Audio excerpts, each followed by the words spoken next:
enterprise. Okay, so the job of many Western academics is to convince Africans they have to keep doing what they're doing. Okay, and to show them it's your fault that you're poor. It's not our fault. It's your fault that you're poor. You know, so this is what we do in academic institutions, and I want to show that. Good morning, good afternoon, good evening, and good night, great Biafrans and lovers of freedom. This is Radio Biafra House of Service coming to you through the auspices of Radio Biafra London. I welcome each and every one of you to welcome your friends and well-wishers onto this hallowed platform, today being the 17th day of August in the year of our Lord, 2022. Today, I am going to host Mazi Chinasa and Nworu on an interactive session. First of all, we are going to let our people understand things. Exposition by Mazi Chinasa and Nworu, of which thereafter our lines will be opened. But before that, before we enter into the business of the day, which will be as quick as possible, please let us pray.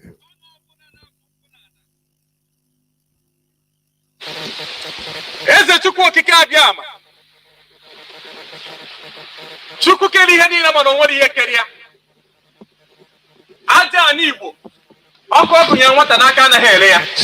Nwoke si na ya ji ọfọ, nwaanyị si na ya ji ọfọ. Mana ọfọ mara onye chi ya. Asị m na abụ nwata n'afọ. Onwere ihe mma. Ọkụ unu kpọrọ m oku. Ọkụ unu gaghị ele.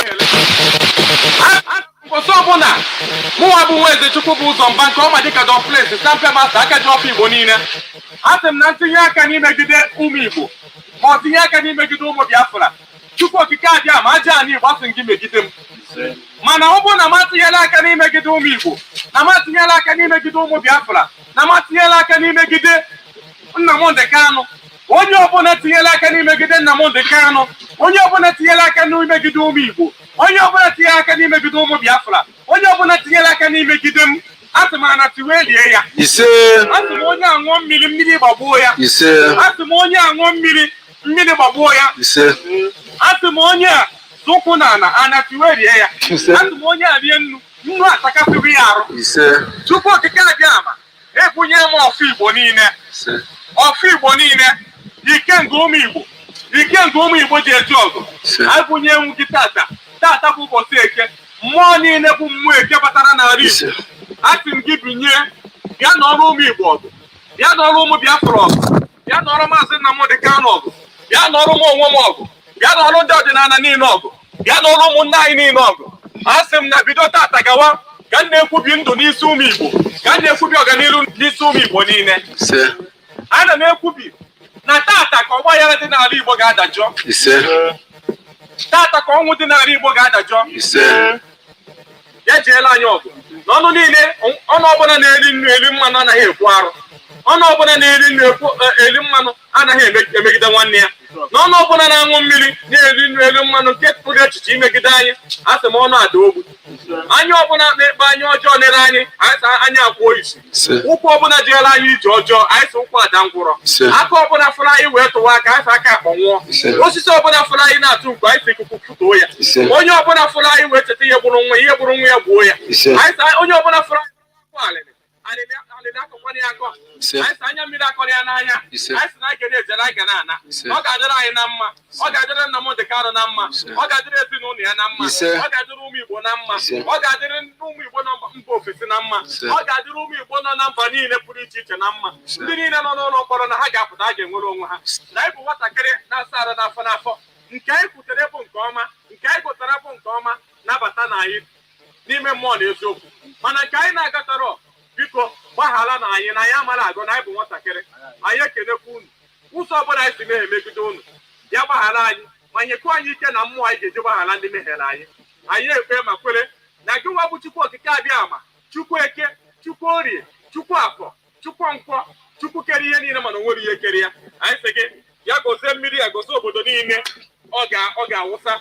gozie obodo niile mmiri a ga-awụsa, gozie obodo niile mmiri a ga-awụsa, gozie mba niile, ala Biafra niile bụ ndị ga na-azụ ụkwụ n'okporo ụzọ mmiri a ga-awụsa, gozie ha na-eke, gozie ha n'Ori, gozie ha n'Afọ, gozie ha na Nkwọ, na Chukwu okike abịa.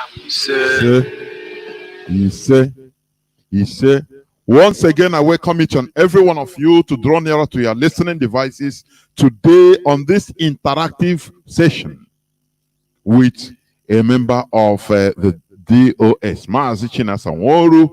Today is the 17th day of August 2022, being Wednesday. Our leader is Mazi Nnamdi Kanu, who is still in the enemy dungeon. But make no mistake about it, our leader must be released. We don't beg for our right. We demand for it and we get it. We fight for it and we get it. That is why we are freedom fighters. Therefore, we are not freedom beggars, no. Therefore, once again, tune in to this hallowed platform. Invite your friends and well-wishers. Even your enemies, do not deny them listening to this hallowed platform. Because this is where we preach enlightenment. But the most important thing is come with a dose of your common sense. That's it. Just a dose of your common sense. After all, common sense is not common. Therefore, before I continue, I will bring in our Mazi Chinasa. Please, can you hear me? Over to you, please. Yes, Mazi Chinasa, can hear you. Good evening. There we Biafrans, lovers of freedom, and all those who are supporting for the restoration of Biafra, I say, may Chukwu okike abịa bless every one of you. My name is Mazi Chinasa Nworu. Mazi Chinasa Nworu. Serve the indigenous people of Biafra. So a member of the Directorate of State. I come from Obingwa. Obingwa is in Aba province. This evening, we have come to you people to discuss some pertinent issues, because there is an Igbo adage that says,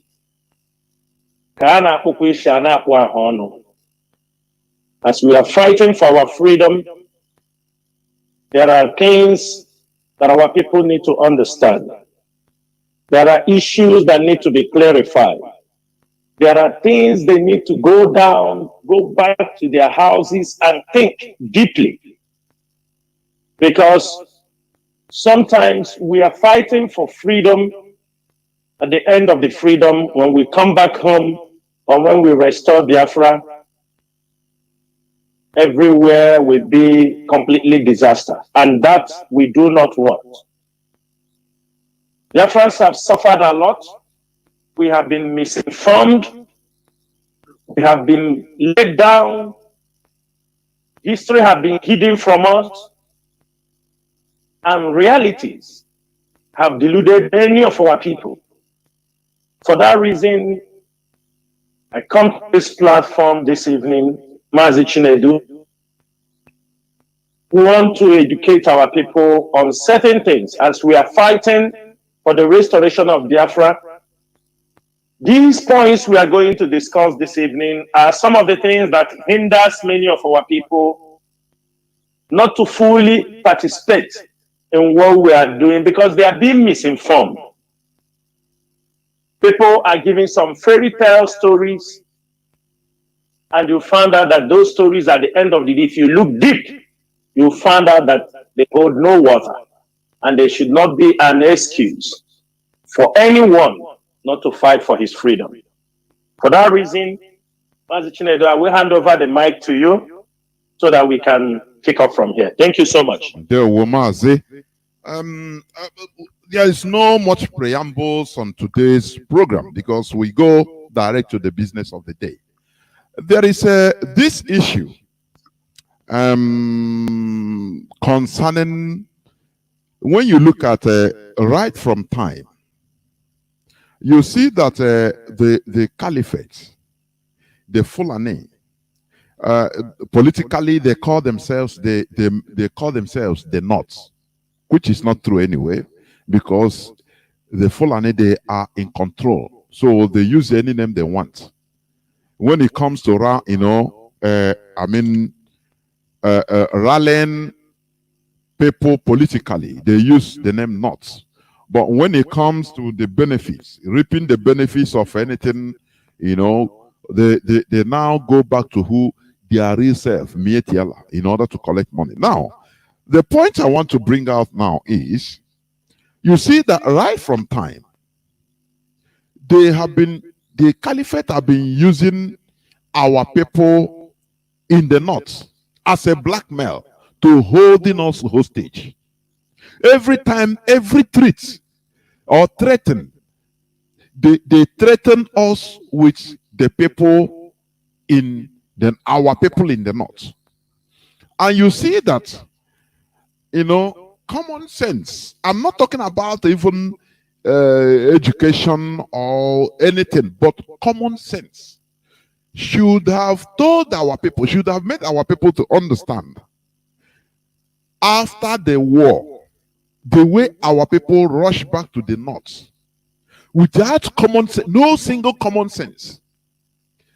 Although in many of our individual homes, like that of my own, my father told us right from time. I was born after the war anyway, but my father told us stories that any person, any of his sibling, son or daughter that is investing, doing anything, landed property in the northern part of Nigeria, know that we are not one. That one, I know it right from time. That is why no person even wants to do anything apart from, let me say, Igbo land.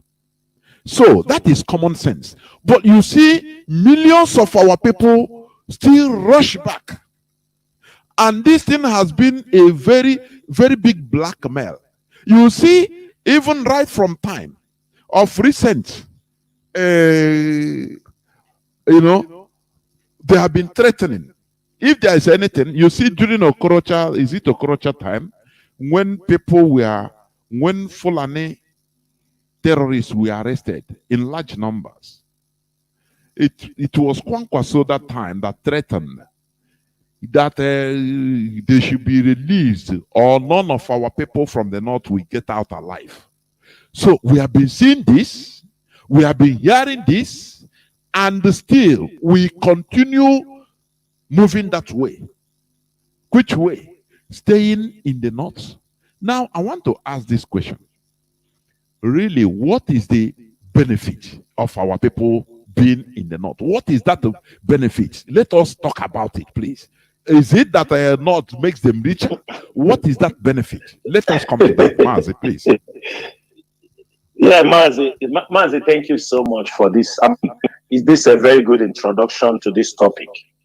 What is really keeping our people in the North?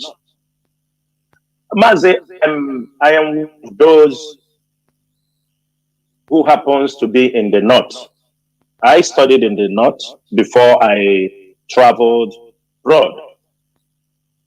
I have been to many parts of the northern Nigeria, some for a couple of short time. The only part of Nigeria I could say that I didn't visit before I left Nigeria years back, it's only Sokoto, maybe Sokoto and those Zamfara area.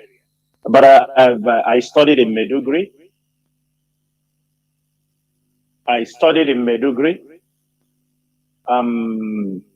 I also, when I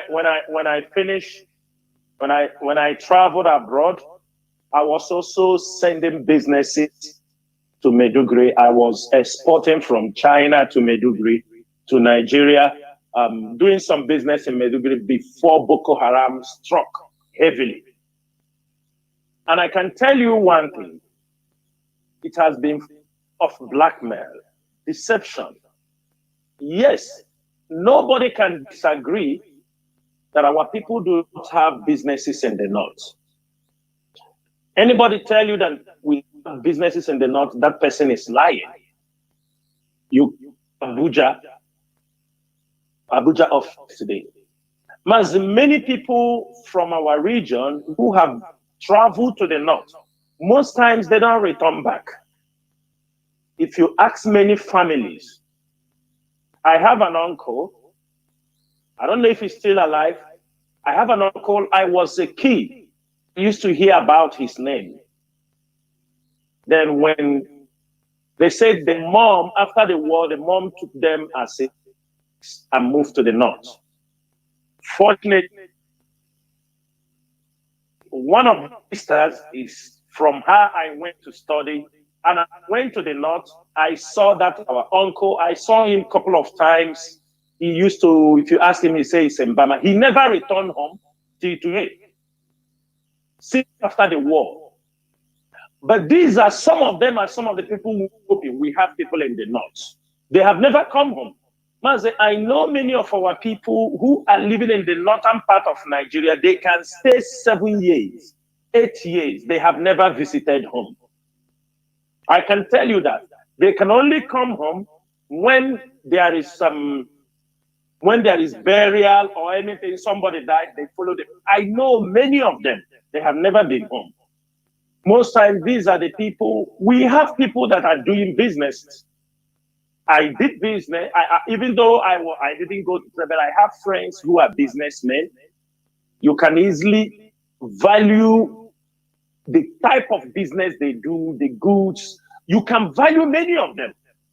Now, because of this type of people, they have used them to threaten us in many occasions. And there is no way we can compare this without bringing the Fulanis into the picture. Because that is what they are using always to equate what we are doing. They will use it to equate, oh, if you do this, the people. Let me tell you something. In Nigeria, as long as we know we have different kind of people, different ethnic groups, wealth is not being measured by cars, by other tribes in Nigeria. In Nigeria, it is we Igbos. It is we Igbos that, especially this generation, because we know before this generation, people equate wealth, like farmers equate wealth, all those kind of things. People have things where they value as wealth. They can give you a title based on that. Now, or in trade, in export, all this kind of oil, palm oil, all this. But these days, the kind of business our people engage, these, petty traders, buy and sell only something to feed themselves. These are the people they are always using to threaten us. I can tell you something here, Mazi.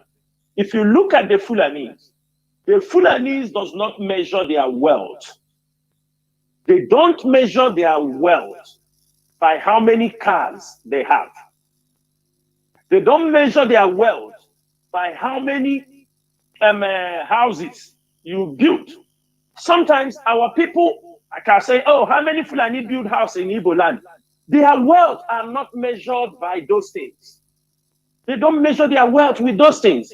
You can buy your car, you can see a Fulani man, a multi-millionaire, go in a simple car, not Bentley, not Mercedes. He don't even care. So our people are always comparing to themselves businesses.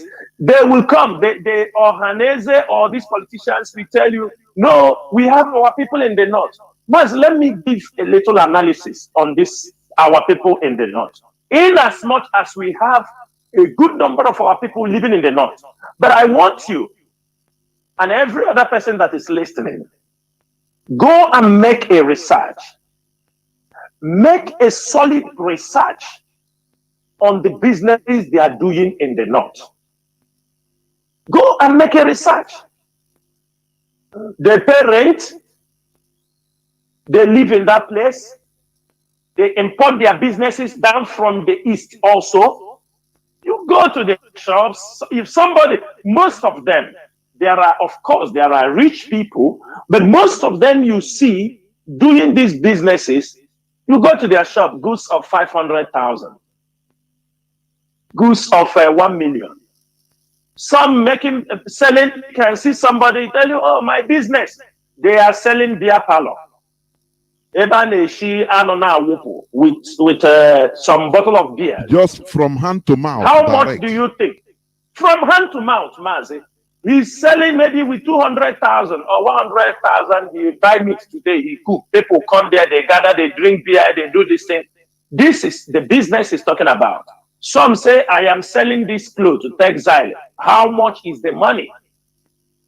Now, you found out that somebody doing a business in the north with 500,000, he is paying tax, he is paying house rent, he do many things, but a Fulani, one cow.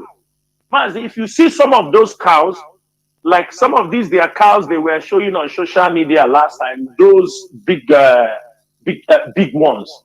These cows are sold at 500,000 naira. One cow that they put in our bushes is more than that business that Igbo man is doing in the north. Mazi, are you getting my point? Yes, and Mazi, the funny part of it, we continue, our people will look down on these people that no, they don't know anything. They will look down, thank you, they don't know anything. Let me say something, Mazi.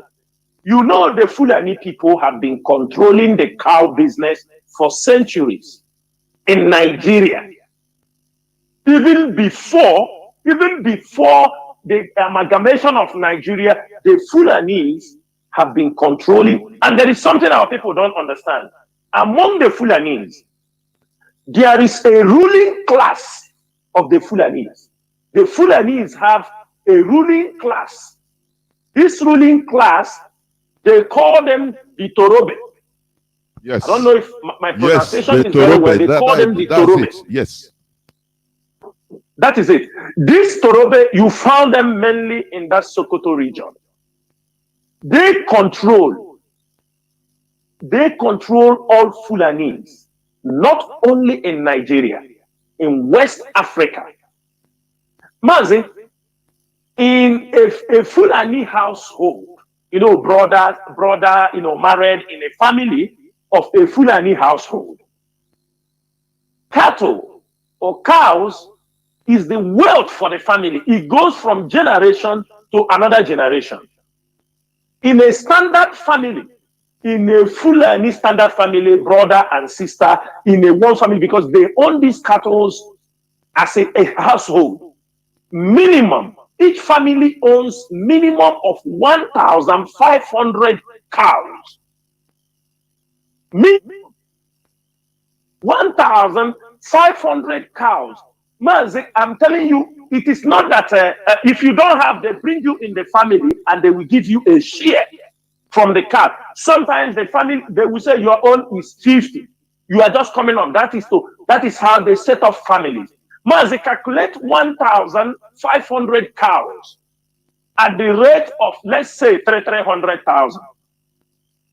Mazi, let's calculate 1,500 cows at the rate of 300,000. Mazi, we are talking about 450 million what of naira in a family, a household. You see them walking around, while in a family in Igbo land or in Biafra land, maybe one person is the person that have that money. Everybody in a Akanon only. We get small money, we come and mold block. We don't even use the money to build the businesses. We only get small money, we mold block. We get small money, we mold block. Mazi, yes, the Igbos, they are known for businesses because of the large number of the Igbos, the population of the Igbos. But we cannot, because of these things, because especially in the north, you go in the north. Mazi, say for example, go to Sabongeri, I have been to Kanu. Yes, they build houses, people build all these things, but you forgot that houses also depreciate. Even you are collecting money. Remember that a family that have 1,500 cows always in 6 months' time, they are breeding, they are increasing. They are increasing in number. Let me not time goes on. there, because there is something you said now, which I also want you to dive into. Why is it that, why is it that in our land, like we the Igbos, we cannot build businesses, generational businesses? Just like the Fulani, they succeeded in making this their business. Like before, our business, the way we know wealth in our land is SAG. You see person with Obaji, is a big young farmer. Now we didn't develop that trend. We destroyed it. Did not. Looking for paper money. Once you hustle for 1 year, you come and buy a car and come and flash your home that you get a car. That is it. Whereas the Fulani, they can maintain. Father will pass the cows and goats to the son, to the children, and they continue multiplying it. They will tell you for centuries, their great-great-great-grandfather, they continue building on that, whereas we cannot. Why is it so? Mazi, do you know why the Fulani in Nigeria we're saying they are 10%, 10% or what? You Fulani 10 million. Okay, let's say 10 million. They are not up to the 2.5% of Nigeria population normally. Less than 2.5%. Yes. Mazi, less than 2.5%. And they are the people threatening the existence of people over 70 million. You can imagine that. They are, even in the whole of West Africa, the Fulani is not up to the population of Biafrans. Are you understanding me? Even in the whole of West Africa. Fulani in the whole of Africa is normally estimated at highest, maximum 25 million. Highest. 25 million. Yes. Highest, Mazi. But because of their way of life, their business model, their wealth, that's why they have controlled this cow business for centuries. Mazi, let me tell you something. In the late 1980s, let us talk the one. People will say we are talking about century. Let's talk about from 1980. The Fulanis have dominated already in cattle production in Nigeria. Are you understanding me? They have. In 1982, there was a survey by livestock, Nigerian livestock team or what? There was a survey they did. They found out that the whole of Fulani around the world, around Africa, they deposit their cattle inside Nigeria. 84 or 85% of Fulani cows are kept in Nigeria. 84 or 85. This is as of 2014. And in that 2014, they were estimated that the Fulanis were having almost like 80 million cows. In 2014, they were having, up to, not 80 million, that is goats. They were having goats, like up to 80 million goats. They were having cattle up to 25 million. And they were having sheep up to almost 40 million. This is owned by them. This is owned. If Fulanis are not moving businesses from one generation to another, there is no way they will keep this accurate record. Mazi, come to our place. Look at all those people. Even Ojukwu father could not leave his business, could not move to another generation. Remember transport companies. These are people that opened Nigeria, open businesses for our people. Transportation business when Nigeria, do you understand me? Maybe before the war, these are people who have opened lines, mode of transportation, going everywhere. They open the channels, but their businesses never, it's just only when they die, the business dies. When we are growing up, we hear about Ekene Derechukwu Transport. Ekene Derechukwu Transport, that time he died, the business is gone. We talk about Money Has No Master Transport. We talk about many of them. Businesses our people are doing and they are using to blackmail us. These are not businesses that even move from generation to another. So I do not see the reason why our people who own businesses, who are doing hand-to-mouth businesses, our people are all in the north because the southeastern region of the country is not conducive for businesses. And that is what we are fighting for. If we be able to restore Biafra, they will not only do businesses of, you see them, if you go there, you will see our people, unless you have never been to the north. They are not living a great life. They are not living a great life. You go to the north, last time when they killed this Deborah in the north, you can see some of our people that they say they were running. You will see the business now they are running from. You see when the woman was talking, oh, they are coming, oh, they are attacking us. Look at the business she owns. And she may die because she's protecting that business that doesn't worth up to even 200,000. So what we are saying here is this. Our people should stop comparing themselves that we have businesses in the north. Yes, if you come to Abuja, we have to understand that, yes, according to our fire, that it is Biafrans that owns almost 70-something% of the, and if we own in a city 70-something% of the properties there, Mazi, our people should not worry for that.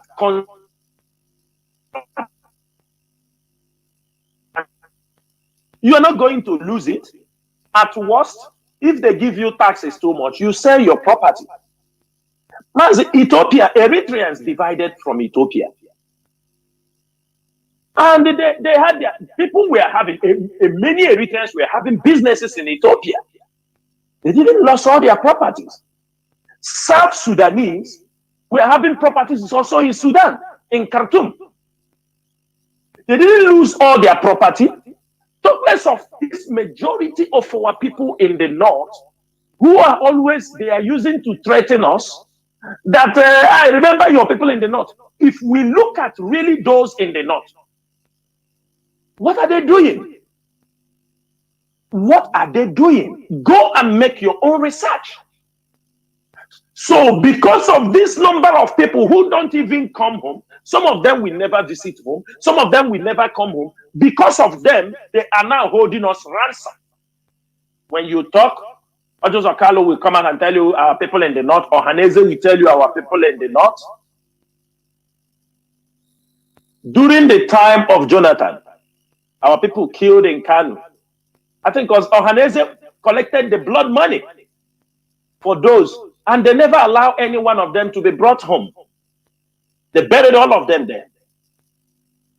These things are things we want our people to understand. If you are living in the north, that your shop does not worth more than a cow for a Fulani family. It does not. Because you are talking about your shop, you have 500,000, you have 1 million naira trading. This is what most of them are using in trading business. They come to Lagos and carry the goods. They come to Onitsha and carry the goods. Now, if you are carrying goods, it 4 cows, four cows will pay all that money. Mazi, that is why when you call a Fulani man, you need 10 million from them. They can easily rally it up. Immediately. You are right. Man, immediately, you are right. Immediately, they can raise it for you. But our own, he will run around unless if he gives you 10 million, you know that that business has been liquidated. Does he even have it? Does he even have an access? Mazi, our people come home, it's in the north, he come home in the south, sell a land, take the money he sold from the piece of land and go to north to do business. You don't take money you sold from land to do business. It will never prosper. These are the things we want our people, so that those who continually, it is time for them to start thinking. Mazi, if a Fulani want to buy a car, how many cows? All these 2 million cows. It's 8 cows. He can only wait for like 1 year. The cows we produce, and he will sell their mother and buy anything they want to buy. Most of these cows And you saw how they are coming in from all over because they are looking for a permanent place. You saw there was a video done by APF, I think AP, some time ago, when they were in. You see Fulanis coming from Mali by leg, bringing in 500. They will sell it in Nigeria. That is where they will sell it. You And see this problem happening in Kaduna today. Take away the money. And take away the money. They bring it. If you watch that video, you saw the man say, only Lagos in 1 week, 200 trucks of cows. 200 trucks of cows just bought from the Fulanis. 200. Mazi, you know what is 200 in 1 week? The number of cows, 200 long trucks, 200 consumed every week. And our people are still talking about we have businesses in the north. There are people in this life we are. Even if you come to this part of the world where I am living, in this Arab nation, Mazi, yes, they have cars, but their wealth does not lie on those cars.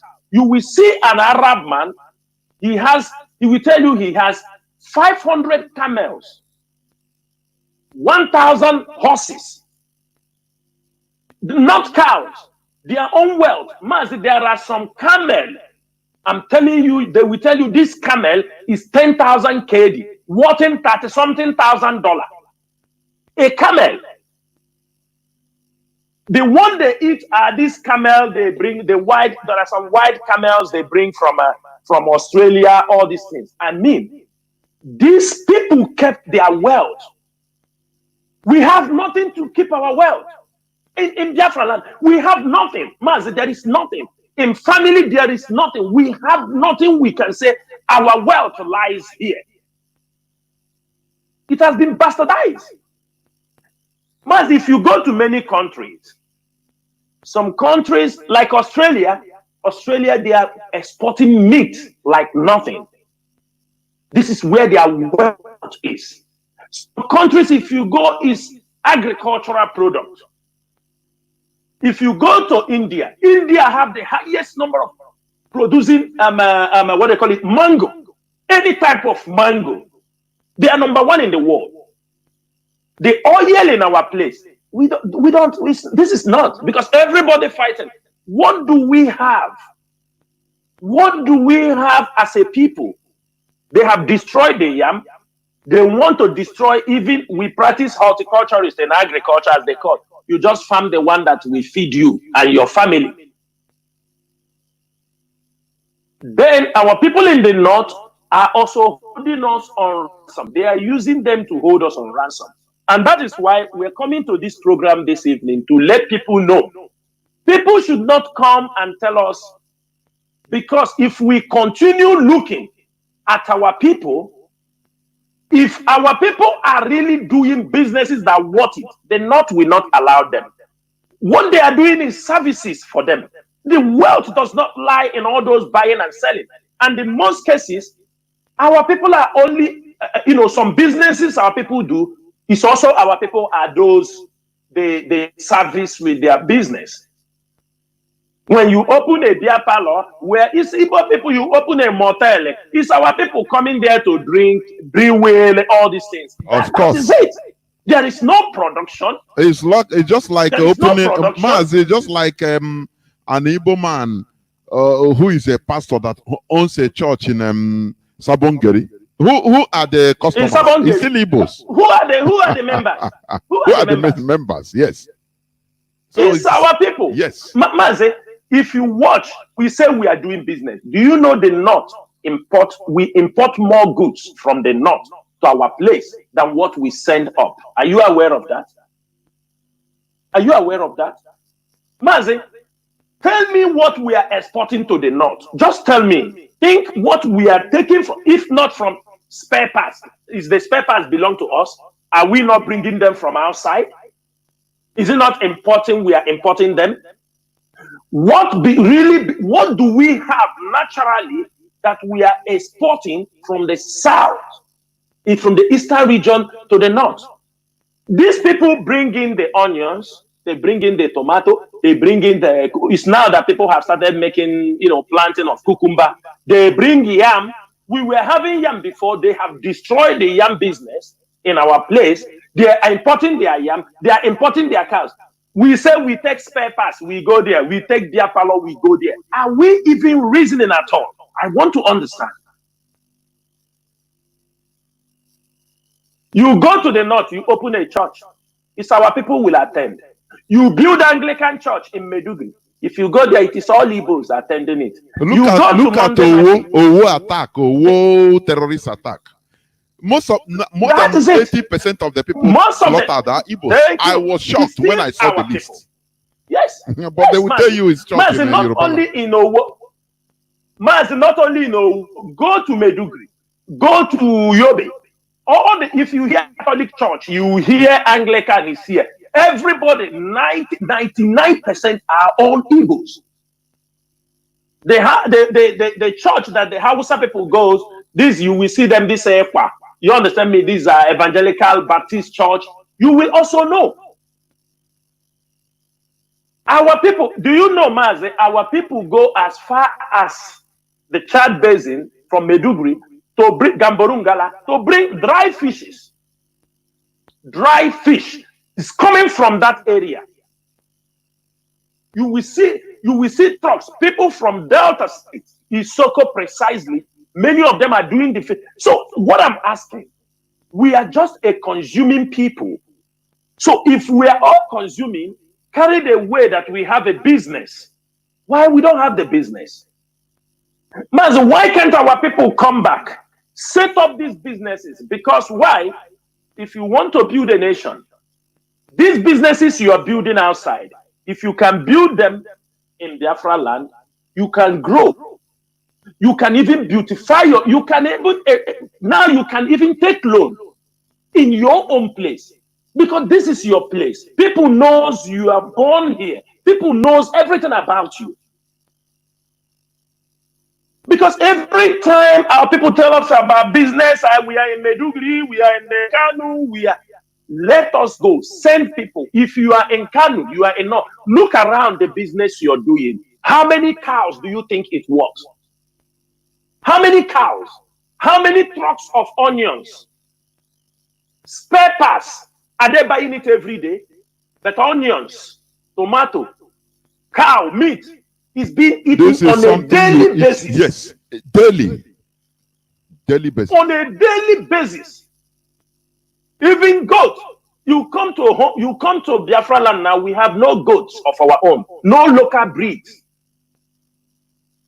You see them talking, you are selling glasses in Medugri, in all this, and ask yourself, how many times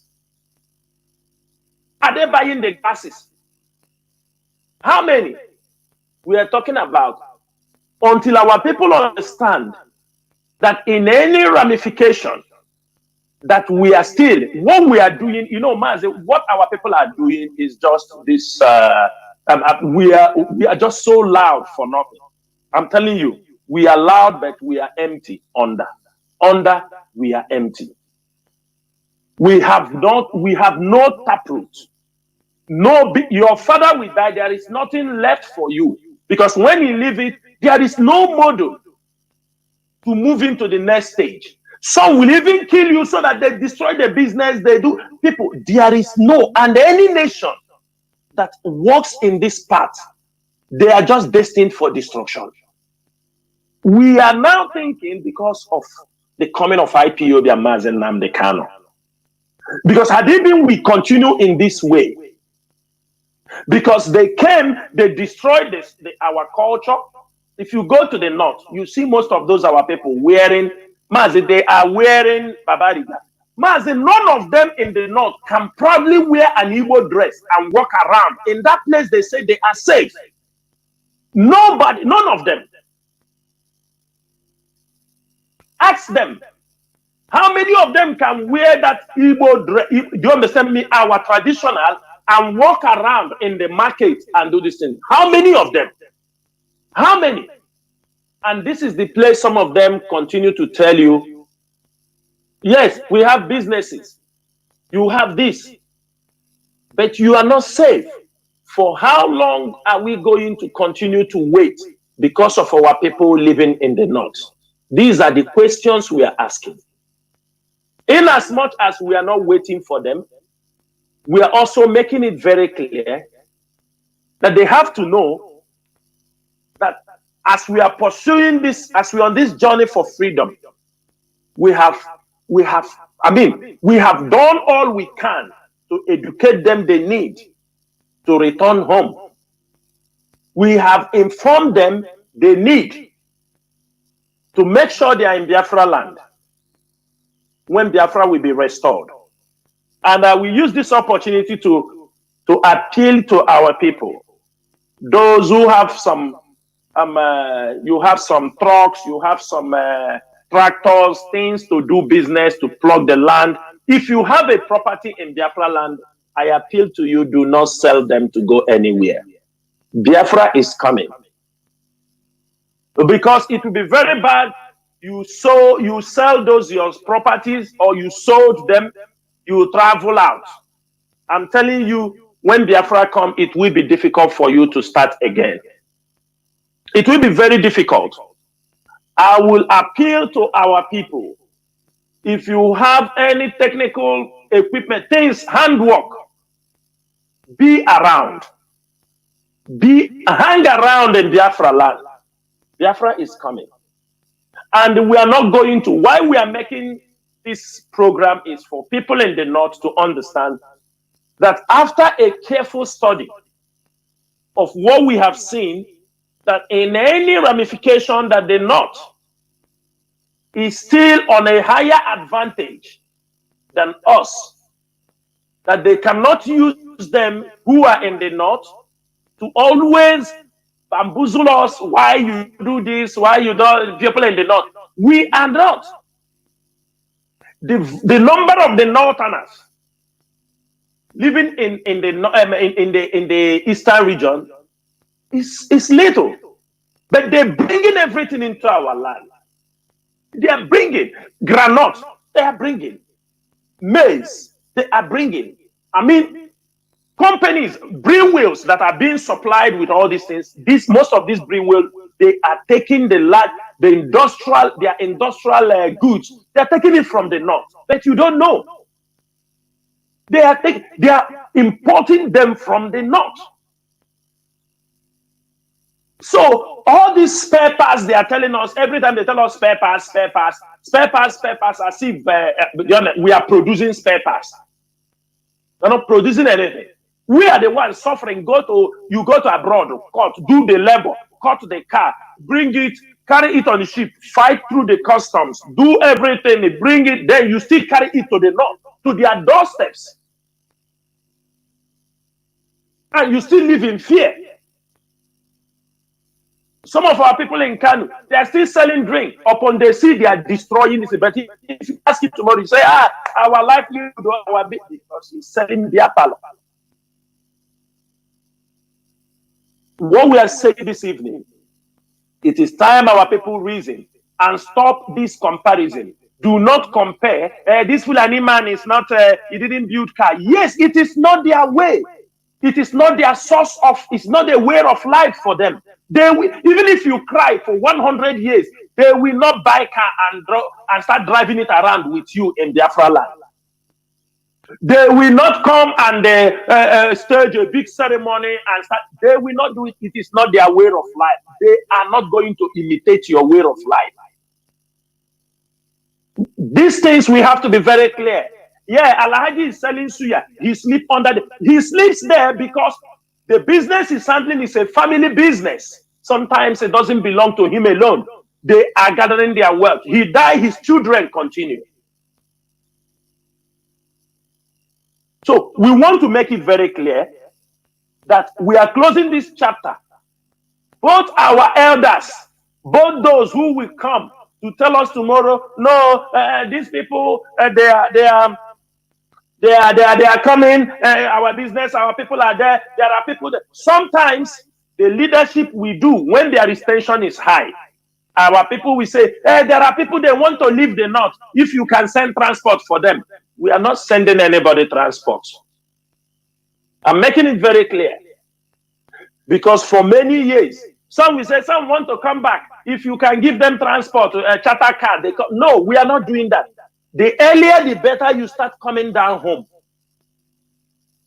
One thing is sure, in Biafra land, people must accommodate you, whether good or bad. That is one good thing. You have never seen IDP camps scattered all over Biafra land because of the family issues we have. People, there must be somebody to accommodate you. There must be where you can be able to hang around.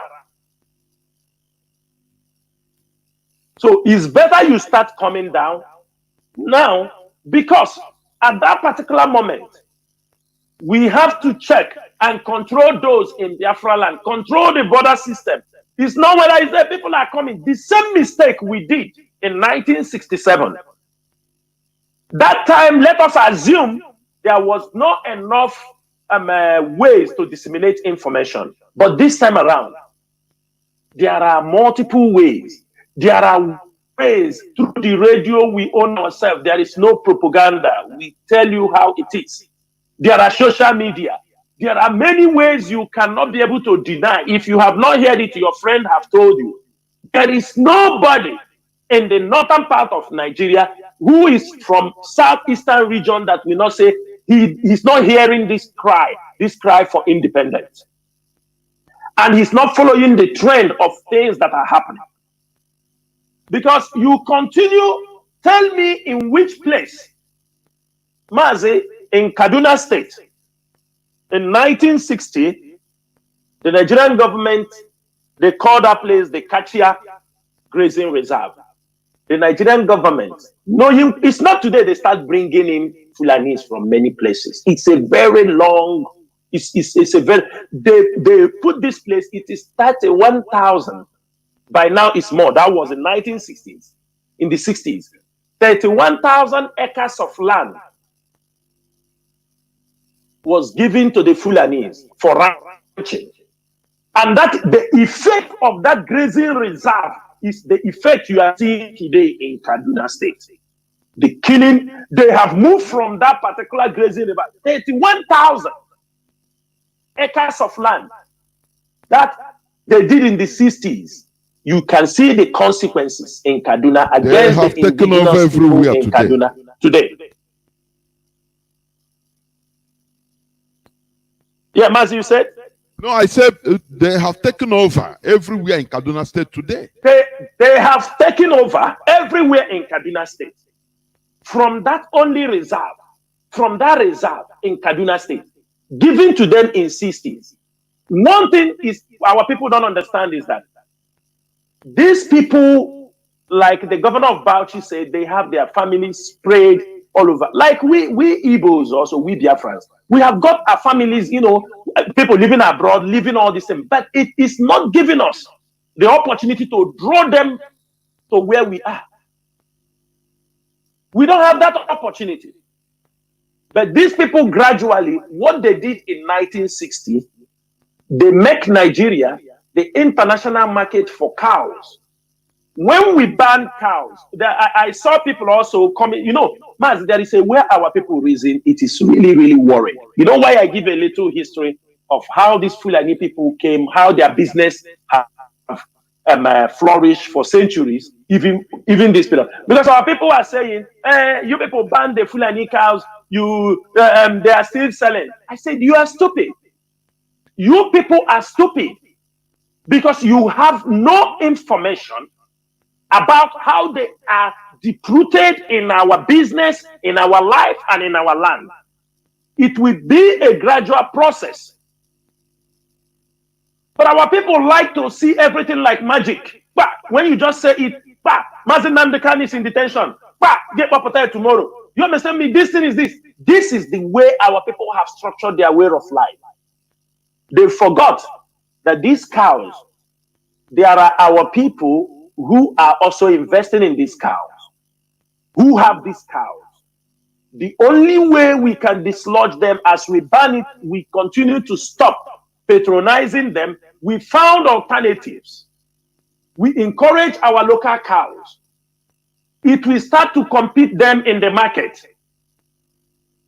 Their importation will continue to reduce, but we must be consistent. It's not after 1 year we stop our local cows production again. It must be consistent. Something they have done for centuries. For some who don't understand, for centuries, let us talk about from the 60s, even before the Civil War. They are in control. In control. Until they realize this is also a means we can use. After they have studied us, they feel they have destroyed us. Then now they start to impose. They feel we have been here for a long time. We have learned their language. We have done this. When Jubril came into power, when Buhari came into power, there was something he did in Igbo land. The military, some military officers in Nigeria knows what I'm talking about. The Air Force. He told them to supervise, to give him every location there is forest in the southeastern region. He requested for this. It was a big program carried out by the Nigerian military. They flew around Biafra land and map out everywhere there is forest in Biafra land. Some of them who participated in that operation did not know what was happening. But that was the time. That is why you watch the places the Fulanis are going. It is Jubri, is the Fulani people settling them in our forest. They bring them, they send them there. They know, they say, go to Zakon. You go to Achala. Because from Achala, they know they already spotted everywhere out. They come to settle them there. For you, you believe they are in the bush, but these are billions of naira. Imagine, Mazi, imagine sometimes people, our businesses, I'm not saying that it is right or it is good what happened. For example, some market will catch fire in the north. You look at the market, some of our people, you see plastic bottles, plastic these things, you see other one, this is their business. I'm not saying this is not a bad. When you calculate what have happened in that market, it may not be up to 200 million. But how many cars, and all of you are paying government tax. You are doing everything, and nobody compensates you when those things happen. But in our land, when Fulani cows destroying your crops, rape your mother, rape your sister, or some of our wives, after raping them, if you are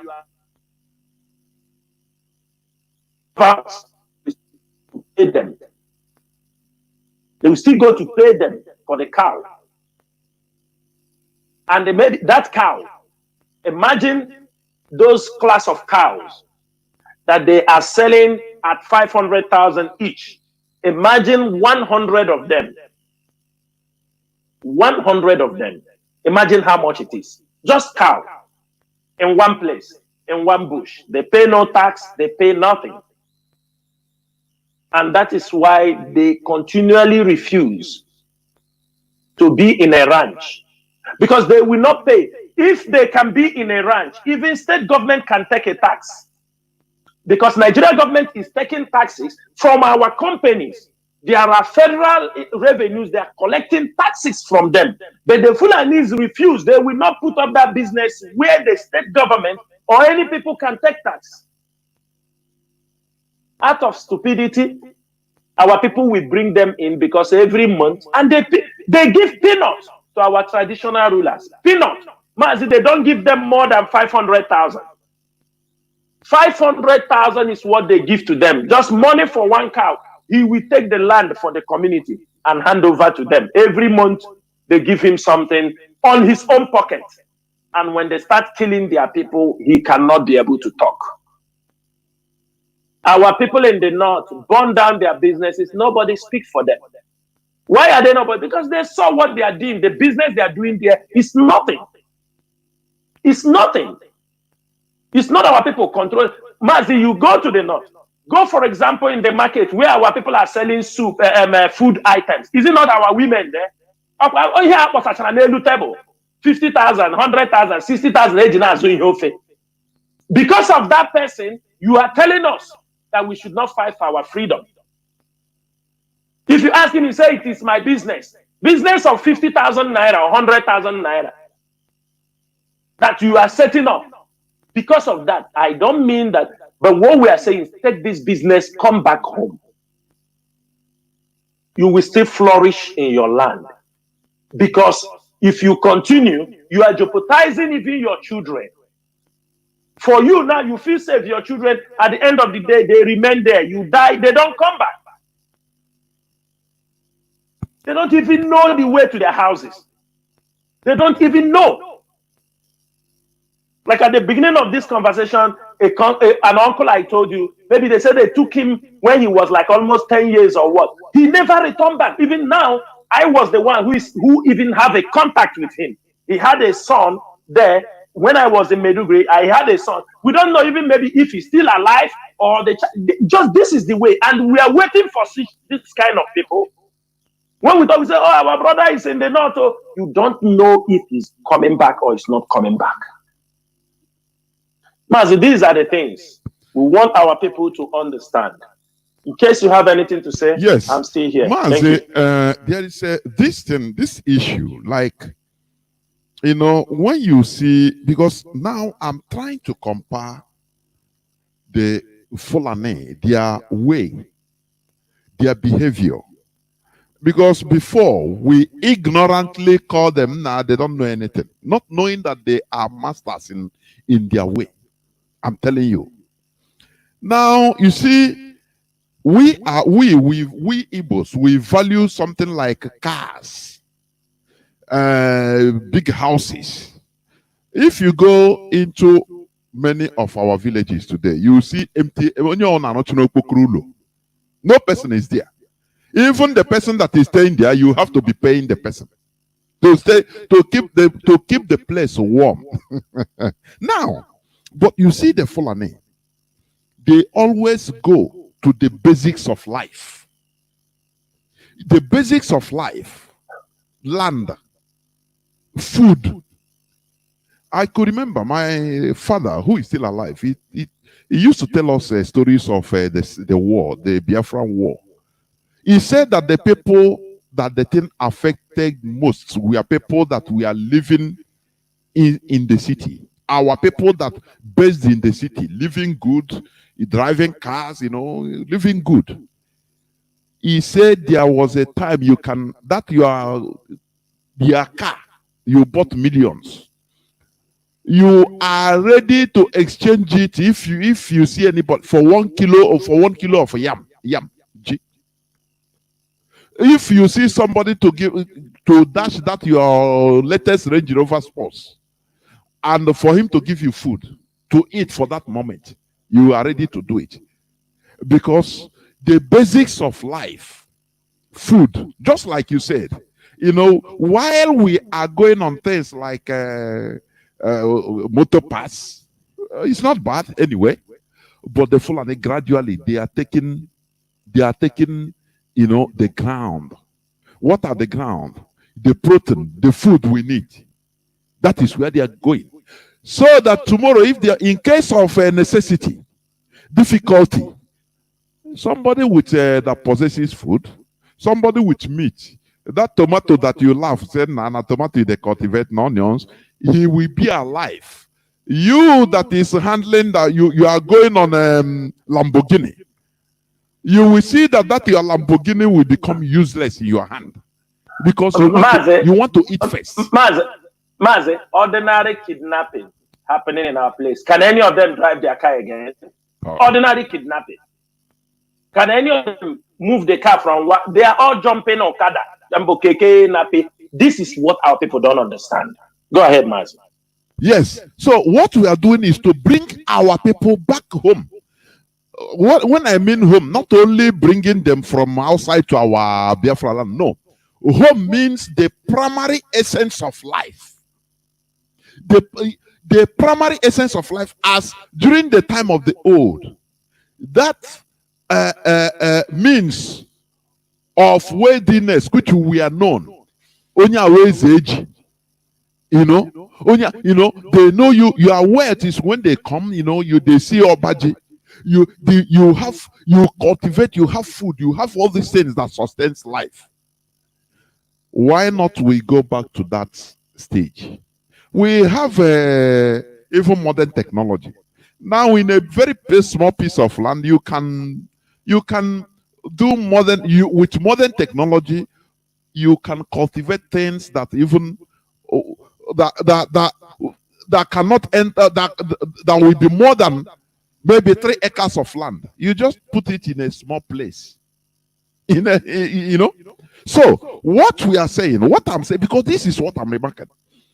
You said something also. You see Fulani, when you see them, you laugh. They are walking like with their nama. Calculate the value of that cow. When you ask them something emergency, you demand 10 million. Before a few days, they will bring it. You understand? But the same thing to our people. And now you see the emptiness of our people. You understand? So what we are saying is this, that we can do better. The only thing is that in our own land, they made things very uncomfortable, life uncomfortable. Moving from one place to another. 1 kilometer, you jam 100 police checkpoints, military checkpoint that renders your life very difficult. Whereas in the north, it's not like that. So, and that's the goods you imported, though. You understand? Of course. You imported them. You don't even produce it. Of course. You imported them. They make it difficult for you. So it is, there is something like in our adage, when the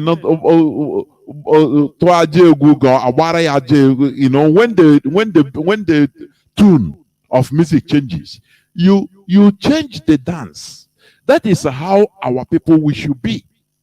Not doing the same thing at every time, the same thing, the same old system. They know us within motor pass. Sometimes I become annoyed.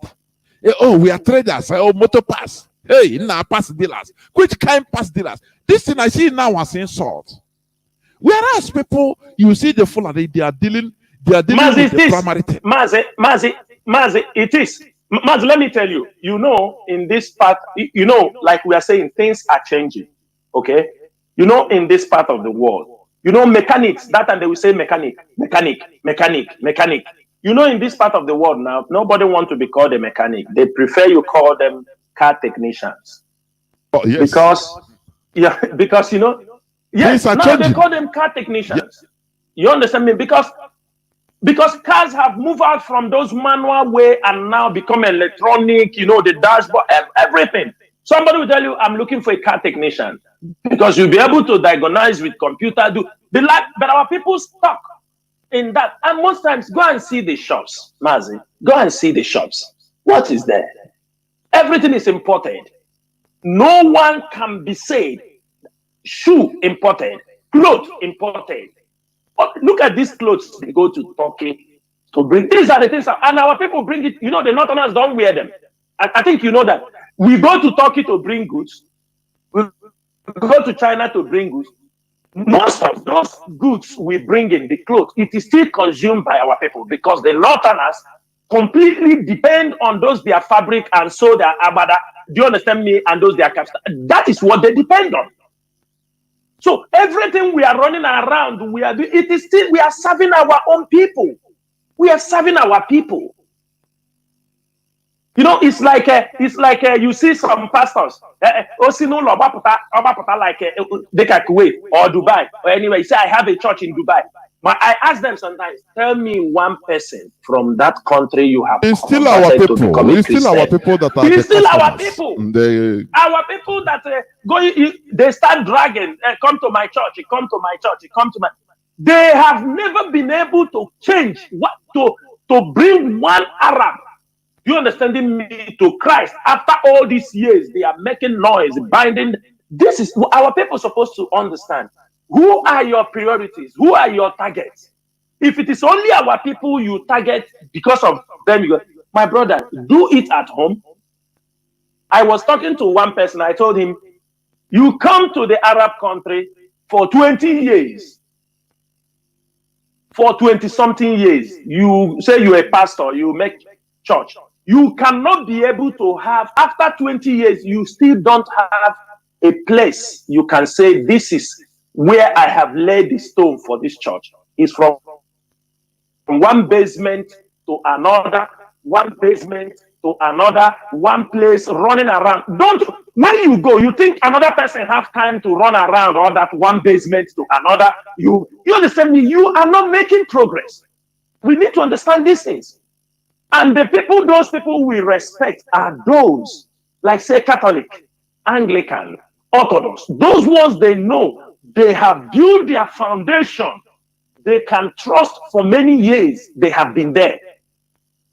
Our own, we run around thinking we are doing, because we want something, we don't want to. Mazi, we want something very quick. That money, Abia Sunday. Very quick. Very quick. Abia Sunday, yes. Post on social media. Affected our lives. They have affected our life.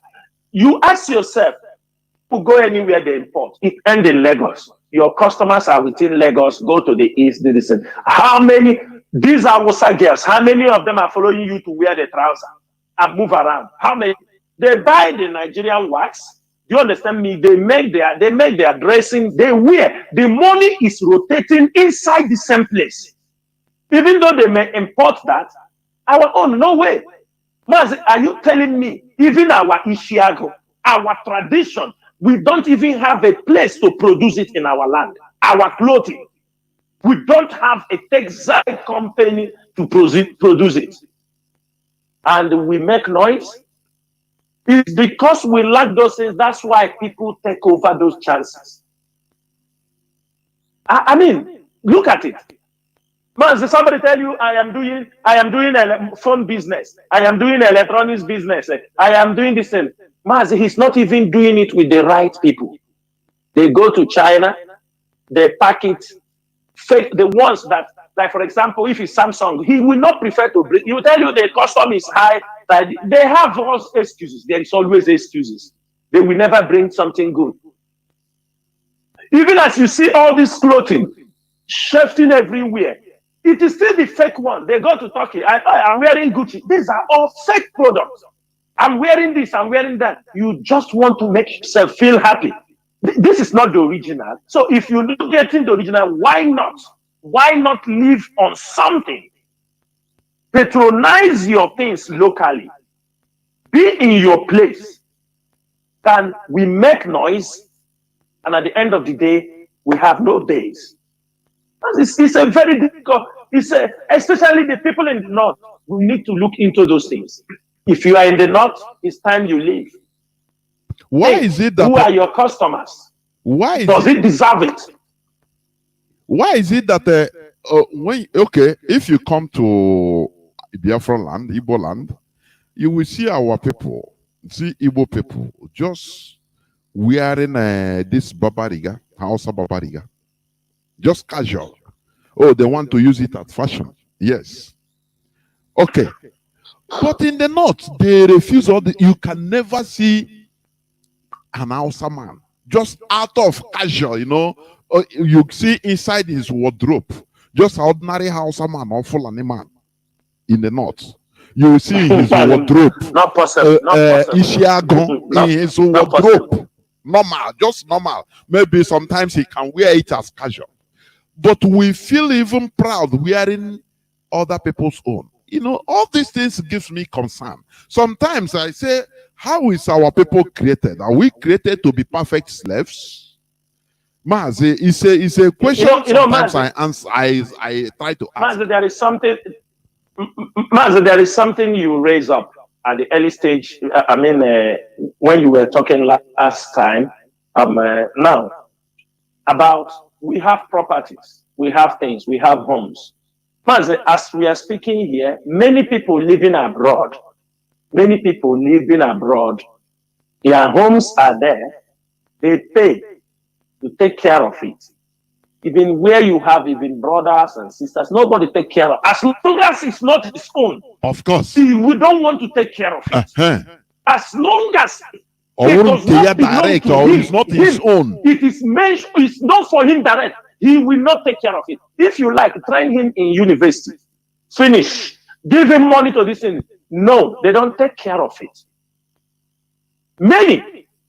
Mazi, what is our problem, Mazi, with all these things? These are the things affecting our lives, even in this struggle. You know, in this struggle, you see people, some people come, they thought we come to joke. Many, they thought also we come to make money. Because you will find some people, when they want to join IPOB, let me tell you, I have people who used to call me, you know, I say, one day, make una fix me somewhere, you know, I look at their mentality. I say, these people thought what we are doing is something you fix somebody. You understanding me? I used to tell my brothers and sisters, I told them, look, if you do not participate in this Biafra restoration struggle, if you are from my place or like this, when Biafra comes, I treat you as a brother and sister. You don't interfere. Because there are people who have paid their life for this struggle. You won't take what belongs to them and hand over to somebody else because he says it's your brother or it's your sister. But when you are in the mission, how many of them supported you? How many people are supporting you? This is the thing that our people must know. If you are in the north, hoping we are going to look at your business, IPOB will mount a campaign when you will raise your voice that remember people in the north. Since 2012, as I can remember, 13, Mazi Nnamdi Kanu have been shouting on Radio Biafra for you people to come back. I cannot say there are people who are not coming back because I have people I studied with in Maiduguri that time. Most of them I see they relocated to the south. Some are in Lagos. Many of them relocated. And during that time, Boko Haram was hot and many of them were killed. Many relocated. But you continue to see, even I know friends who were even from Kogi, most of them returned, but there are still our people still hanging up there. And somebody will tell you, Monday market is became hot. I'm having my shop now in Baga. How do you say they wait for telephone? If any customer call him, you come out from the house, go and give him goods and return back. Is this life? What do you have there? You have a building? No. You have a car? No. What are you doing? What are you doing? What are you doing? Because food is cheap. What are you doing? This is a reality our people must face. We must face that reality. And our people should remove the mentality. Mentality that, oh, if it doesn't belong to me, I will not take care of it. That is the biggest problem we are having. That's why we cannot keep a business to move from one generation to another. Almost every family in Igbo land, they don't care. If your thing is spoiling, even if you want, oh yeah, bro, okay, they will give you bill. So if you don't send money, oh yeah, come and take care of it by yourself. That is a mentality. Mazi, sometimes, you know, every time here I say our people, we are still primitive. We still have that primitive character, all those bad ones. The good primitive character that we should imbibe, we leave it. Yes. But we continue on bad ones, the bad primitive behavior. We still retain it. Mazi, go on, please. Yeah.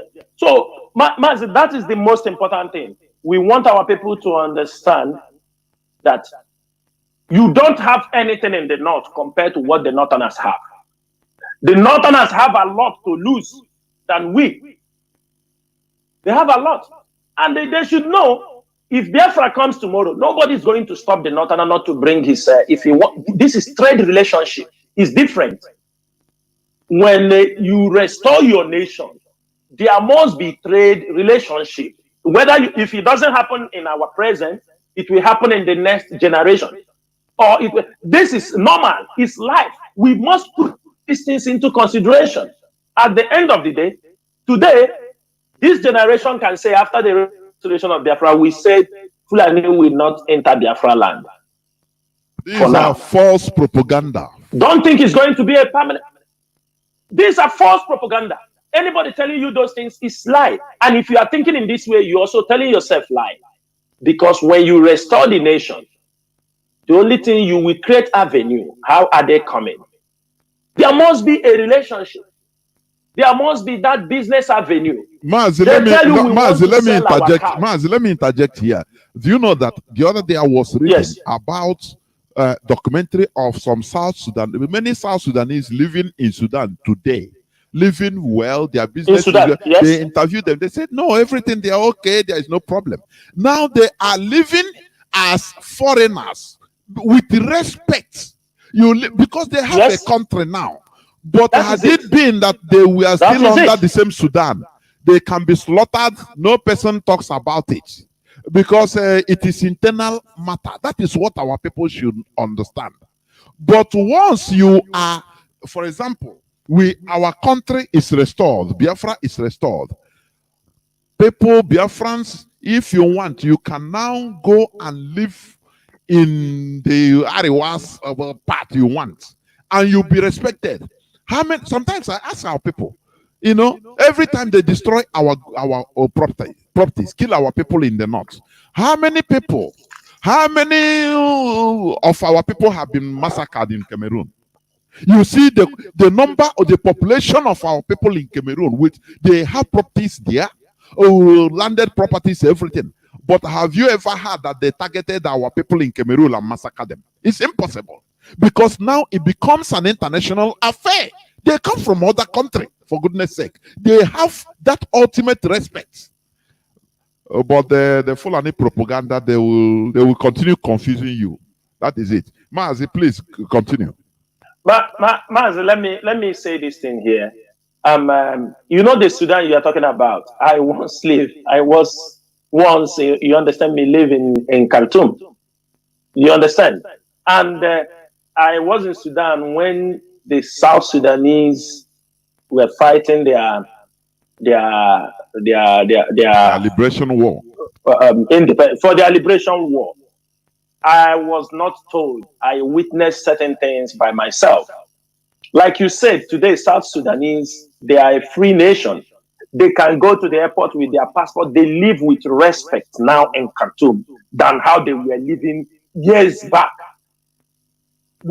Before, when you come to Khartoum, you go to Bahari, Amarat, Alobe, all you see people squatting. These are people from South Sudan.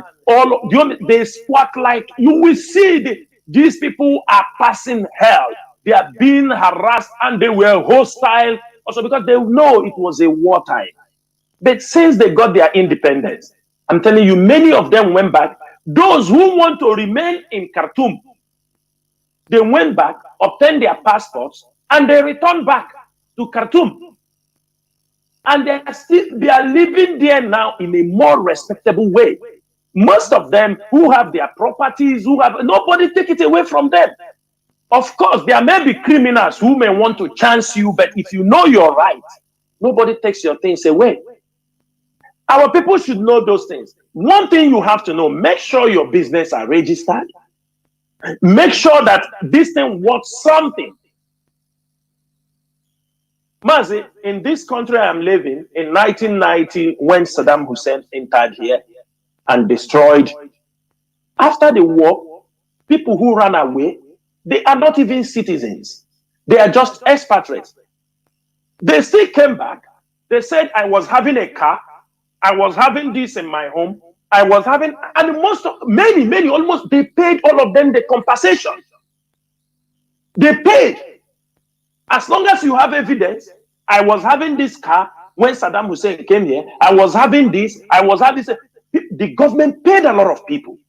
So I don't see who is giving our people this notion that if there is war, you understand me? And even the first 1967, 1970, when there was war, apart from Iguacha, everywhere our people had their properties, it was returned. Apart from Iguacha, the abandoned property. In Lagos, in many places, people fought and got their goods, their properties returned back. I don't see the reason why people asking that Onye harando park, onye area. Our people should learn. It is time to move. The business you are doing in the north is not more than they are doing in the south. The Fulani, the Hausas, their main consumption market is the southern part of Nigeria. That is it. Mazi, look at the rivers around us. Instead, our brothers in the river area have used bunkering and destroyed the land. No fish, nothing. The one they are committing also with one the foreign companies are committing. You can't find fish. You cannot, everybody now go to fish pond, which is not the best way, especially this catfish they are producing. It's just to replace. But we're supposed to eat fish from the rivers. But no fish. They are now bringing it in the north. They destroy everything. Our people are not thinking, Mazi. Our people are not thinking. Yes, we know to meet up the demand, that is why we are. Instead, on the high sea, the Chinese are traveling from China and come and they make fishing on our on our international waters. They even step into countries to make fishing. But we can't even fish. There is nothing to do on that area. Sometimes you hear that the Chinese are having problem in Senegal where they are catching fish. It is only we, this our axis, that they use us anyhow. Our people don't know the wealth behind them. They don't know the wealth. Our rivers, even communities will not try to say, let us drain some of our rivers. They allow rivers to be covered by bushes and everything. And this is where lies the wealth of every nation. Mazi, many countries are making their money from fishing. From fishing.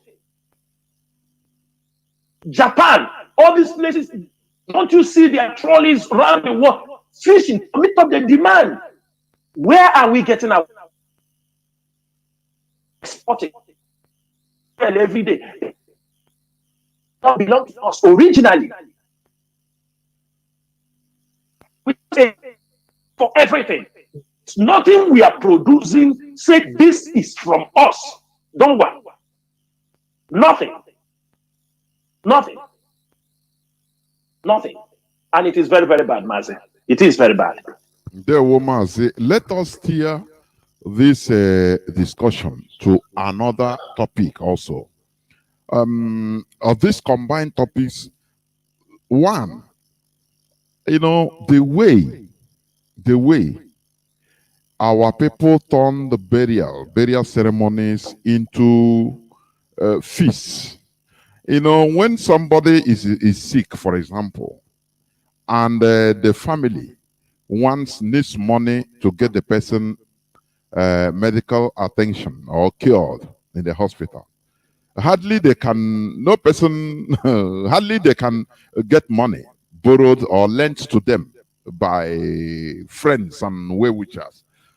But if that person dies, Mazi, the people are ready to lend you money to squander with you give them, what do you call it, maybe land or anything as what do you call it, collateral.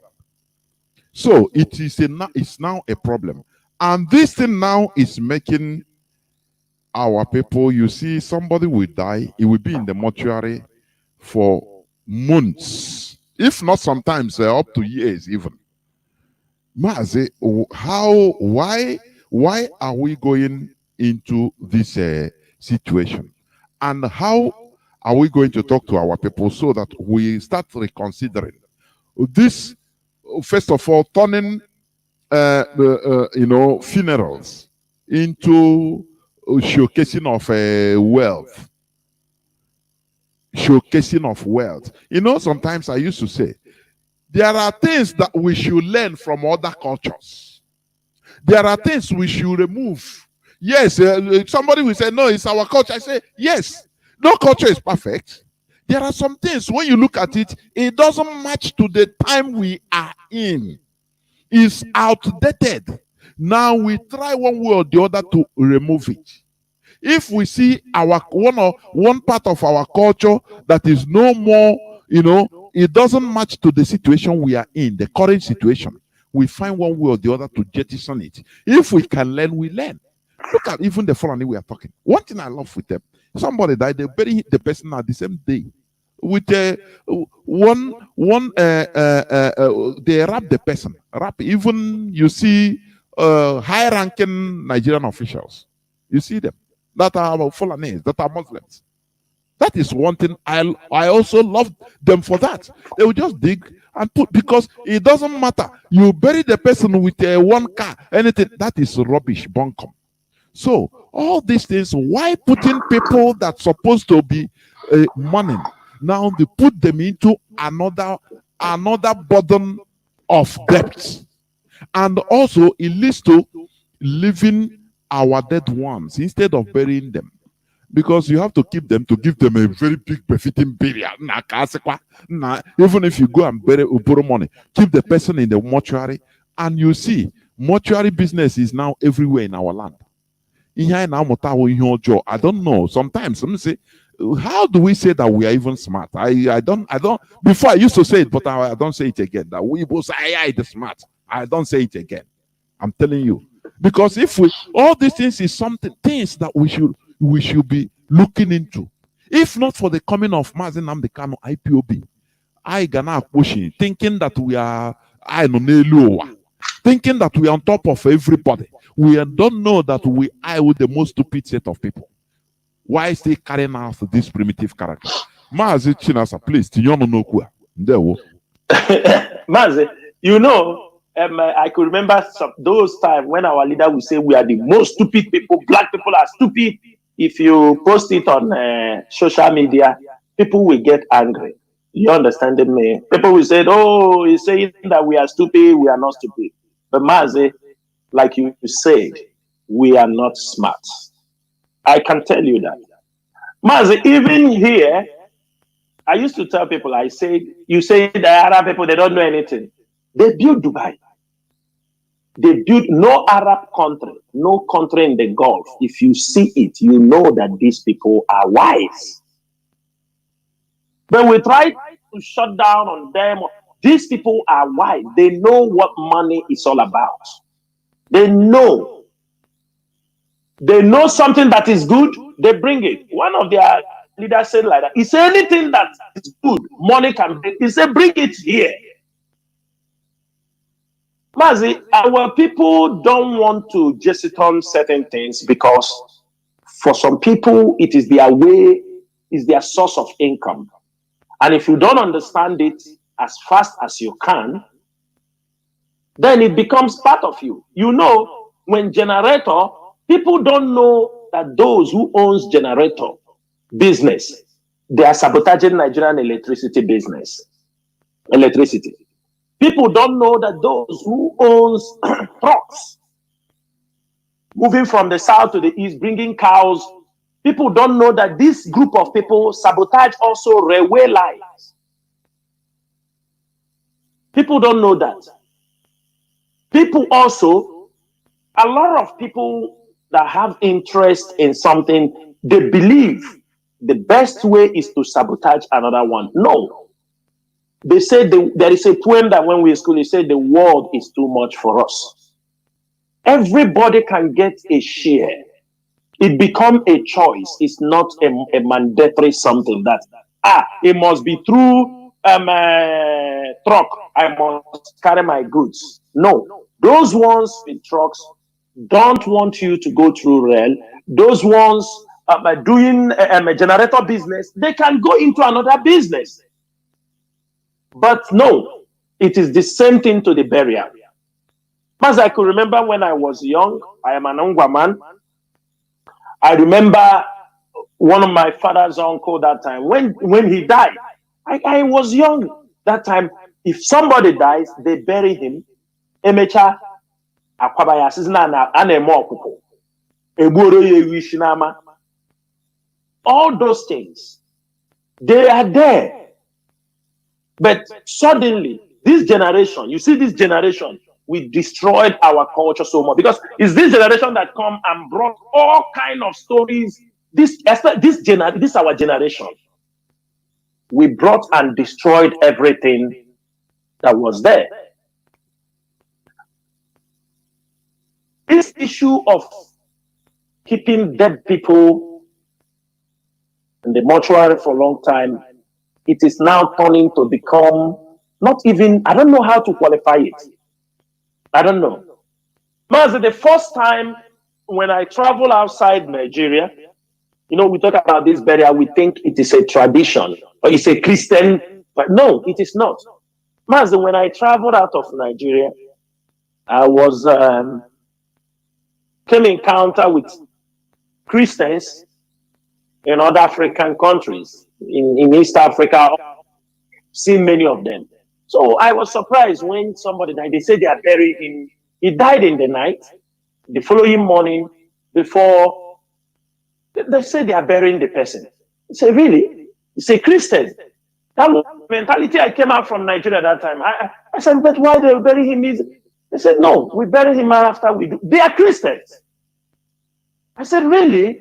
He said, no, we don't keep it. Why will you keep it? He said, we bury the person.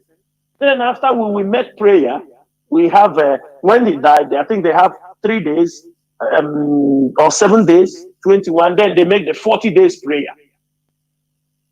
That from that time, at least in 40 days, even if you could not be able to meet up the 7 days prayer or 21 days prayer, I think the 40 days prayer, which is anybody, if you are the daughter, anybody, you can be able, anybody, you, anywhere you are, you can be able to. When they bury the person first time, the third day, they make prayer. So somebody died, people are still mourning. The third day, they make prayer. I think they shift again to 7, make prayer. For the person to rest in peace, make prayer. I think, I'm not saying we should take this model, but we have our own way we have been doing it. Mazi, in this subject, the IPOB leadership is looking into it seriously. Because we will have to start with awareness to educate our people. After we have done enough awareness, we may move to the next step of enforcing, making sure that all these mortuaries in our land are shut down. We have to, because our people are people that they don't listen. Of course, you got behind, you know, the if you don't press it, it will not come out. It will not function. Mazi, burial of dead, our dead ones has become a burden on our society. I'm telling you the fact. But there are things our people don't understand.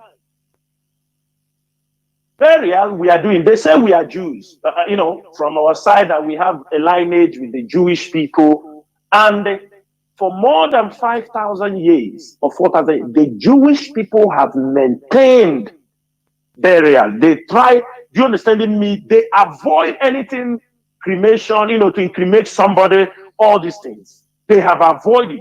But when it comes to the one our people have to learn, they will not learn it. Are you understanding me? They keep it aside and do another one. Mazi, the number of mortuaries in our place, along the highways, along everywhere, Mazi, is mind-blowing. Mazi, is mind-blowing. Number one, burial, when you bury your loved one, it shows respect. It shows respect. But if people can be able, when their loved one died, they now keep it. You are talking about what month? If you go to Akwa Ibom, people are kept for 3 years, 2 years before they are buried. Even people have forgotten it, and sometimes they make embalm in the house. They find one and make the person embalm. Forgetting this, there are the number of days or weeks you can keep a dead person. There are no, I mean, number. We know there are reasons that makes people not to bury their loved ones fast. We know. People can give you thousands of reasons. But why we are here on this radio this evening, we want to educate our people that there is no need for those things. It is ignorance. Our people will say we are Christians. Some say that, but you don't know that keeping of dead bodies, that a day will come after the time they don't know it have connections with paganism. It has a very strong link with paganism, that the church have not been able to remove themselves from inside. When somebody died, there are a number of days the person can, to bury him. If not, it will also cost, it will start to decay. Only those who are putting in refrigerating system in the refrigerators. Even if you are putting in refrigerator, there are still a number of time it can stay before the dead body start to decay, no matter what you do. Then people will go to the old way of, they will remove intestine and pour things in balm. They make embalm somebody. I am asking, you now bury some part of his intestines, all these things, you now bury them separate, and now you now embalm them. And sew the stomach and keep it waiting for months and months and months and months, because sometimes you said, I have not gotten money to buy nama.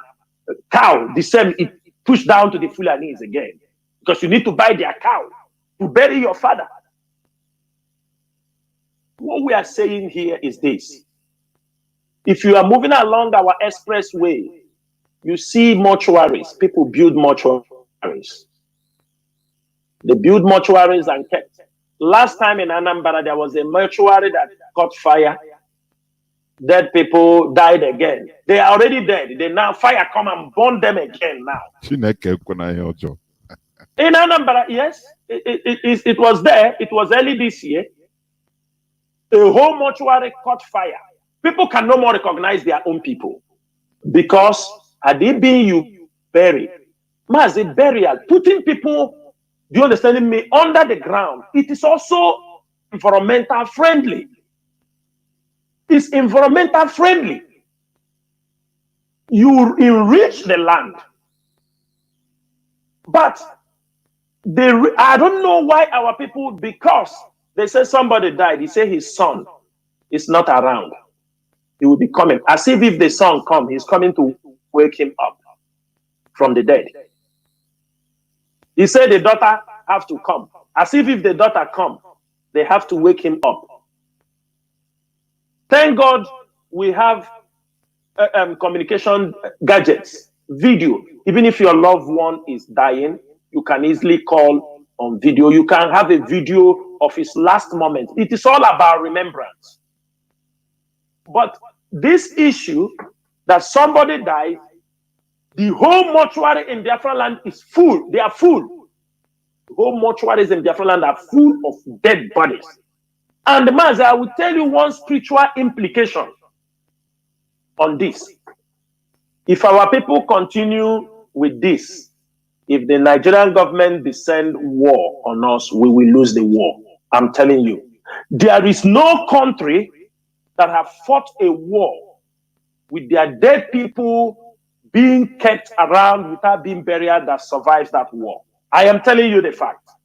Go and check the history of Japanese, those people who have fought the war, Japan, China. Go and check all these areas. People who have fought very deadly wars. They come out and tell you, make sure your dead people, because even during the war, people fall. Mazi, there are IPOB members killed many years ago. Some of them, their bodies are dumped. The government don't want to hand them over. Their bodies are dumped inside some mortuaries.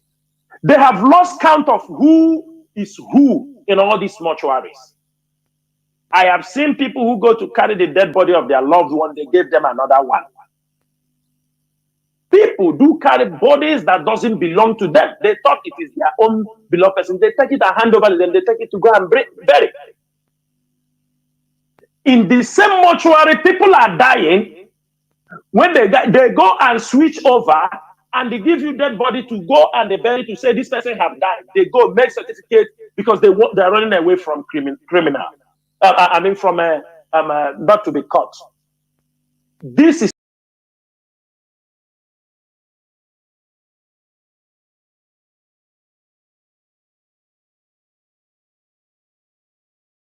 the North don't do this.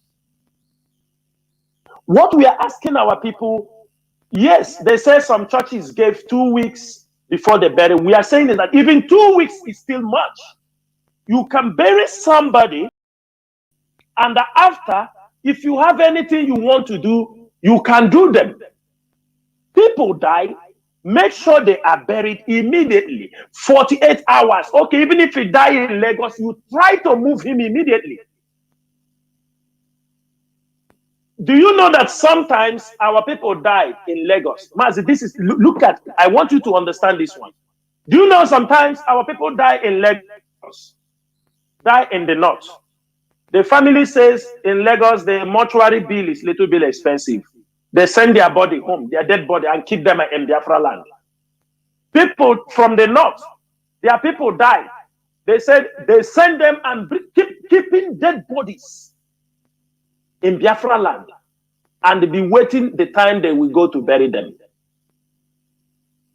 Mazi, this is something our people, IPOB, will make sure we go into this education to educate our people. The life are changing, things are changing. Even in other countries where they kept people in the mortuary. For example, in America or some places, as I know, the more you even kept somebody in the mortuary, the more it costs you more. That means they are encouraging people to bury their people as fast as they can. You kept somebody in the mortuary, couple of weeks, 1 week, 5 days, you'll be able to do what? You'll be able to bury the person. But you keep somebody in the mortuary for 1 month, 2 months, 3 months, 4 months. What are you going to do? Is it just to buy the cow? Some will start that time to build house that they've never built. Some will start that time to repent. Let me tell you, you can still bury your person. You start to prepare the place if you want to welcome people. In any way you do it, the most important thing is put the person on ground. Then you come on how our burial have also affected our businesses. There are people after burying their family, they will become bankrupt. And they have buried their parents, or they will say that they said after I bury my parents, destroy my business. No, nobody destroy your business. It's because you took everything you have and do burial for one person, thinking another person will not die. Death is inevitable. It is something that everybody have to think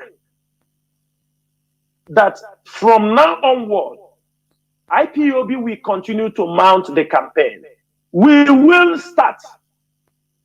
What we are saying is that when somebody died, we try to bury them as fast as we can. Now we can make celebration to send a farewell message. Sometimes people died. You take his body from Kanu, you bring it to Biafra land, either in Aba, you keep it in the mortuary. You go back, start doing your business. How do you even feel that whenever you remember there is somebody you kept in the mortuary, a dead father, a dead mother? Make sure they are buried. And after that, you can start to organize, saying, Mazi, even we that is living in this part of the world, our people also, Christians here, what do? When somebody died, they go and bury the person the same day or the following day. Now, after they go to the church and make prayer for the person. So why is it that we can exhibit all these things in another man's country, but when it comes to our place, we don't? I want to understand. Why are we obeying those things in other people's country, but when it comes to our place, we go deaf ears? And people look at us and we're claiming that we know something. Can somebody come and give us a very tangible reason why we should be keeping dead bodies all over Biafra land? Dead bodies everywhere. Now, they have moved from the dead body. I'm not saying that Palms don't do his business, but they have glorified the burials of people that they want to, the limousine, they never carry them in their life, everything, they never do them in their life. This is now what people are coming to exhibit. Our people now will come to a village because they want to bury a mother. They will say we came with 20 Bentley or Rolls Royce. They are spreading money. A woman that died without not knowing anything. Even where you are spreading the money, poor people are all around. I thought that death supposed to be, yes, you can celebrate somebody, but that is not the way of celebration. If you want to celebrate somebody, you want the person to be remembered, you can set up charities in the name of that person. That is how people will live, become immortal. If you want to remember your family person, you want to remember your dad, your mom, set up a charity in her name. If you feel you have that money, set up a charity than coming to make the lavish burial. Even in the community, you want people to talk about it. Then we talk about it, another person will die. Take up that money, give a charity. If you feel these are our people are being misformed. We bring some foreign attitude, foreign behavior, come and dilute the way of our life. And that is why we are being destroyed. That is why people talk on us like people who don't know who they are. And that is what we want. IPOB leadership, we take it. We are informing our people. Because as Nigeria is planning to carry out a war against our people, Biafrans, we will not go to war without making sure that a number of our people that are being kept in the mortuaries are buried. Because spiritually, during the warfare battle, it is not appropriate unless you people want us to be defeated. We want our people to make sure that Nigeria is bringing water our doorsteps. But this generation is where they are going to end. And they have seen it. They know the Fulanis are coming. They will strike. It's just a matter of time. They have decided that even though Biafra is going, but that they will put up a fight. That is what they have said. Yes, they know Biafra is going, but they must put up a fight. And some people's blood will go down for it. It is not by your making, it is not by my making. It's a decision they have already taken. It is just that what they are all planning is not working out. They are looking at things the way they plan them, it doesn't go in. They have dragged us on many occasions to start a fight. They thought also when the moment they envision our leader, they can push us into a fight. No, we are more intelligent than that. That is why they tried all their best. Look at, since our leader was rendition, look at the number of people they have come, attack. Look at how they have, you remember before that time, they have bring in Operation Python Dance, Operation Crocodile Tears, Operation this, Operation, all those times is to instigate. And up till now, all their plans have not worked. That's why you see them every day, they continue to moving people. But intelligently, we have been able to thwart most of all these their plans. The problem we are talking here is that it is we that will take the decision. Don't say a governor will decide for you. Don't say a pastor will decide for you. We are making this thing very open. Even if they be to churches, we will inform them. 2 weeks is too much for burial. Put the person on ground and you can do his prayer after 2 weeks. This is the line we are planning, and we have already decided that we are going to go from now to the end of the year. Let us see the progress we can be able to make on this particular issue. If the church say in 2 weeks, there is no problem.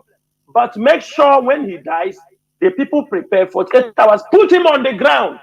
And in 2 weeks, you come and do his prayer service. Let us start changing certain things that have not benefited us. When somebody died, the best thing you can do for him is to bury the person. That is the best thing you can do. It is not to move him to a mortuary, kept him in a mortuary, start paying bills, start sometimes to go to even take the person from the mortuary, the money that have accumulated, some will accumulate to 500,000, 600,000, you pay to carry him in the mortuary and now start going for burial. Now you buy one cow from the Fulani, sometimes from where, if it is your mother, your mother side will say you need to come and tell us with a cow. That is a 2 cows. Then another person, they said, you go. This is, before you finish, you have spent up to 4. It has become a way. But this is not our way of life. Anybody, put him on the ground, then prepare. But make sure you don't take it so long also. But let us start. This is a campaign we have to start, and we are starting it as soon as possible. We want our dead people to be buried. When we will do this campaign, we will come up with a decision if it's having effect, a positive changes in our society. If not, we will not have no choice than we start shutting down all those mortuaries, because everybody now building mortuary along the expressway, everywhere mortuary. People go from here, accident, whether it's intentional, kill them, they pack our people, they dump. You go to hospital, doctor build his mortuary 500 meters away from the hospital. When sicknesses that they will take time to even see how they can be able to cure you, he said, forget, he give you bill, you die, he profit also. Because when you die, he tell you if you don't pay him that he's not releasing the dead body. It's because he has a mortuary. He throw in his mortuary. The bill is there. He don't care. He don't care. Because across the road, he has a mortuary. He has a mortuary. For example, in my last broadcast, when I mentioned about one of our commander that died, Polonius Opoko. When he died, they brought him to that hospital. The doctor put him oxygen, and after 5 days that we lost him, he said he will be paid 1.5 million. If not, nobody will take the dead body. He said, they said, can you? He said, I keep it in the mortuary now because he has a mortuary. Besides, he said you will pay him 1.5 million. Somebody they brought to his hospital, he died in your hand. You are requesting 1.5 million because you put oxygen for him. And they thought, you say, if you don't take it now, I put it in the mortuary here. Anytime you have money, you come and pay. He will charge you for mortuary. This is the wickedness and the evil our people are using all these things to commit. Doctors that have private clinic have their mortuary. They will benefit while you are alive and while you are dead. In 2 ways, they must benefit from you. In the hospital, they are not serious. Some of them are not serious. You die, no, they tell you stories, okay, because many of our doctors are all abortion doctors. Many of them not alive, but abortion doctors. Most of them came out from universities, only abortion they know, they specialize in. They don't care. They have no human feelings. Somebody is brought to your hospital, even another one, you will collect money after collecting. You don't care whether he survive or not. You send, he goes. He died, you say that I pay you this. People, small child will die in their hospital, they will hold the dead body of the small baby. Say you need to pay me 100,000, 200 before you take the dead body. If not, he put in his mortuary. Biafrans, this is another phase we must challenge. We cannot restore Biafra when we are being hanged with some of these societal ills. It is not going to allow us to move. We do not want, when Biafra is restored, we start battling certain things. We need to take corrections. We need to change things. It's not people build phone, you go, you accept phone, but you don't want to change. Ask yourself, which country? Look at Biafra land, water all around. We don't have even a company that build good Kanu. Or the Kanu, good one. Good. Look at River Niger. We don't even have ordinary boats. Nothing we are doing. Mazi uche onye ọwụna nọ n'elu onye ọwụna na-eche otu ọ ga-esi gaa bute ike. It is a problem, a societal problem. Mazi, it's a societal problem. Mazi, look at our land. Look at River Niger. Look at all these things. We don't even have. Do you know in some countries that River Niger to Asaba, they will have boats, nice boats. People will be crossing. Not that bridge. Transportation. Yes. Not that bridge that they are mounting heavy. The mountain strength on the bridge. Mazi, people that have nothing to travel on that, they will have a good cruise just to cross that River Niger. But you will see many transport will be there. People that are not crossing, they will cross always. Certified, but nothing like that. Everybody is on that Niger bridge. Everybody on that Niger bridge. Our people are not thinking things we're supposed to do, we will not do it. So, Mazi, I will stop here. Maybe you point out something. If we need to open the line for our people to come in, of course, we need to open the line. You know, the issue is this. What I see in our people, Ndibo, what we always cherish is something that hurts us as a people. Although just a few people might be benefiting, but all those things that hurts us as a people is what we cherish. Before you know, they implement it, it becomes part of our culture, day-to-day life. It is very bad. The restoration of Biafra, it entails also changing things we could, things that hurt us, things that harm us as a people. Like this issue of burial, making it, impoverishing people in the name of a burial. They are burying their loved ones. Things will be imposed on them, or they will impose things on themselves in order to showcase that could be this and that. All these are rubbish, bunkum. We should, when we talk about tradition, modern tradition, enlightenment, it entails there are things you see. Generations go, they see this thing, this thing that our parents, we have been practicing. It is harming us. We weigh the pros and cons. And now we remove all those ones that are harming us. We inculcate all those ones that is good for us. That is not even our culture, but we bring it. No culture is perfect in this world. It goes on constant changes. All these things are things that our so-called elders should be putting mouth, changing things, talking to our people to change. But no way, where are they? Do we have elders? We have old people. Look at Igbo language. Look at our language. Every language, normally, for a language not to stagnate, new vocabularies must be inculcated into the language every blessed year, because things are coming out. But who cares in our language, for goodness sake? Who cares? Who cares? After they will tell themselves, they will call, they are elders. They are elders.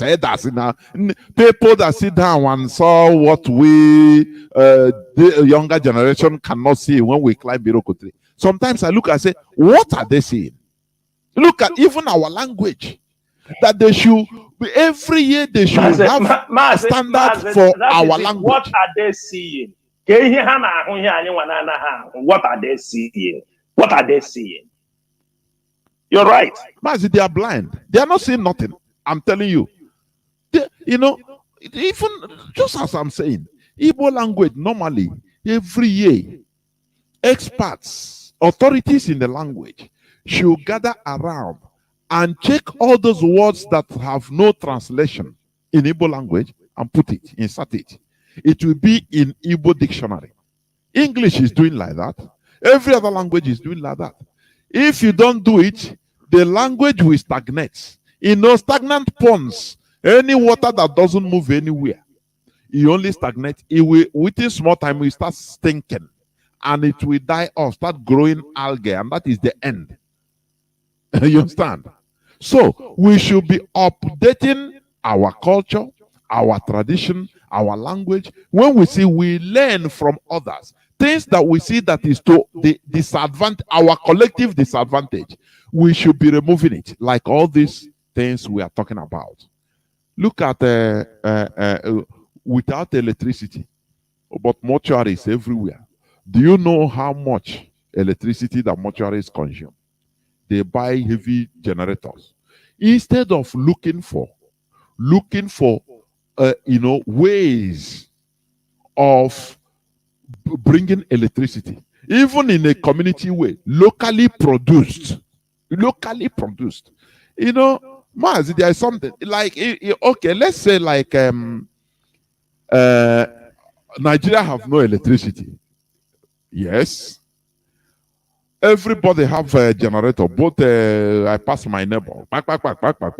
Do you know that there are some people, people that think collectively, they will gather and say, look, instead of each and everyone buying one generator for a room for a house, why not we contribute money? Now buy big one, build big electricity, either windmill or any other thing that can carry the whole community or the whole street. Now organize it like that. But our people know everybody wants to do something personal. That advancement of organization. Organization is advancement. The ability of Mazi Nnamdi Kanu to organize us into a formidable force. Do you know that it is advancement? It is something that not everybody can do it. Organizing a people into a formidable group movement, it is not easy. That is, is a form of advancement. It's a form of civilization. All those things, our people lack it. That is why, to continue a business, generational business, you can see different people.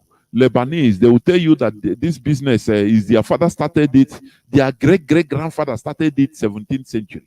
And they are managing it, advancing it. Other people, the same thing. But when it comes to our land, no way. You don't see generational business. Mazi, no, Mazi.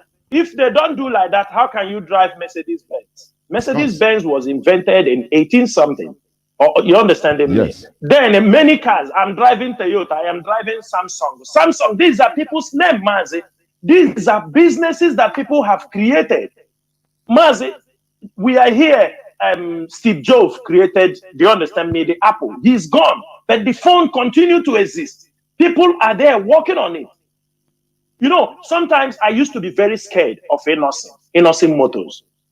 We used to discuss it. I said to somebody, God forbid, let nothing happen, even though he doesn't come to support us. But I said to myself, God, don't allow something to happen to this man until things come. Because if something happened to this man, I'm telling you, you can hear that this innocent that is growing now to a higher level will just die.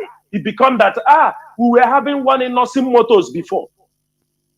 It used to worry me. I said, can this man put this business, stock, let people start, do you understand me, invest in this business, into that, to make sure this business must pass this generation, because it's a very critical time. There are many businesses that are missing. Our people are not taking it to another level because people are not engaging inside. People will come and also want to destroy it. But what we are saying is this: it is time for us, for a nation, we must have businesses. We say, these are family. But if you go to Italy, it's the same thing. It's family. You see, the Italian businesses is family. You go to Asia. There is one Afghanistani man. I was doing business with him on cars papers before. One day, I was just sitting with him. We are talking. I said, he told me no. He said, you thought we start today? He said, my father have been in this country for 14 years. He said for 40 years, his father is doing this business. He came and they joined. They have all their places. They are family. You come, your son, who among the son want to? The one they say he will take over, he take over. Other people move us. If you want to do the business, this is how people kept, wealth. Come, for example, you found out people along the line, somebody can break the genes, take their family out of poverty. The only way is to build that person. Make sure you build it, because God gives a chance to every family. But not that your family member is not going to bring. It is one person will open the door. One person will open the door. Other people will join, and they continue to do well. And the family will grow. And nobody should come and destroy it. But this is lacking in our people, Mazi. It is lacking. And that is why you see us, even in this struggle, sometimes I tell people, don't expect everything we go. There is one of our brother, he's messaging me, he said, those are our people in the north. They should return our children. They said that can remain in the north. One of my brother, our brother just messaged me, he said, tell them, return the children back to Biafra land, themselves can remain there. It is a very simple message. So, Mazi, we go ahead. Now, I think I will open the lines. That our people. Yeah. Go on. Finish up. Mazi, can you hear me? Yes. Yeah. So now you realize that most of our people, we are missing in this gap. We are nowhere to be found in this gap. Even though we have done enough in businesses to grow through the apprenticeship system. But you found out that now that one have destroyed. Do you understand me? It is not like as it used to be before. Now the apprenticeship is not as solid as it used to be before. We need to make sure not everything we suppose, if we are doing it, we're supposed to protect it. But it is not. Now it's been destroyed. Many things, problems have come because they have seen it is a successful way that the Igbos used and reintegrate themselves on all the things they lost. Now you see them trying to destroy it again, but our people are not thinking. I hope we all wake up from our slumber. Ndewo Mazi. I think we shall go into just a few minutes break so that when we come back, our lines will be open. Please don't go away.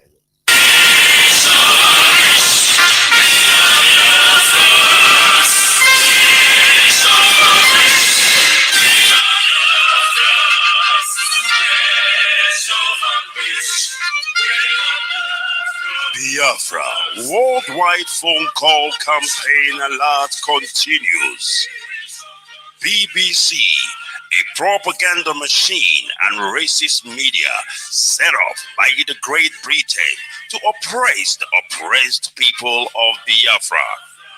BBC, your media war propaganda of 1967 that led to the genocide of over 3.5 million Biafrans, men, women, and children, did not stop us.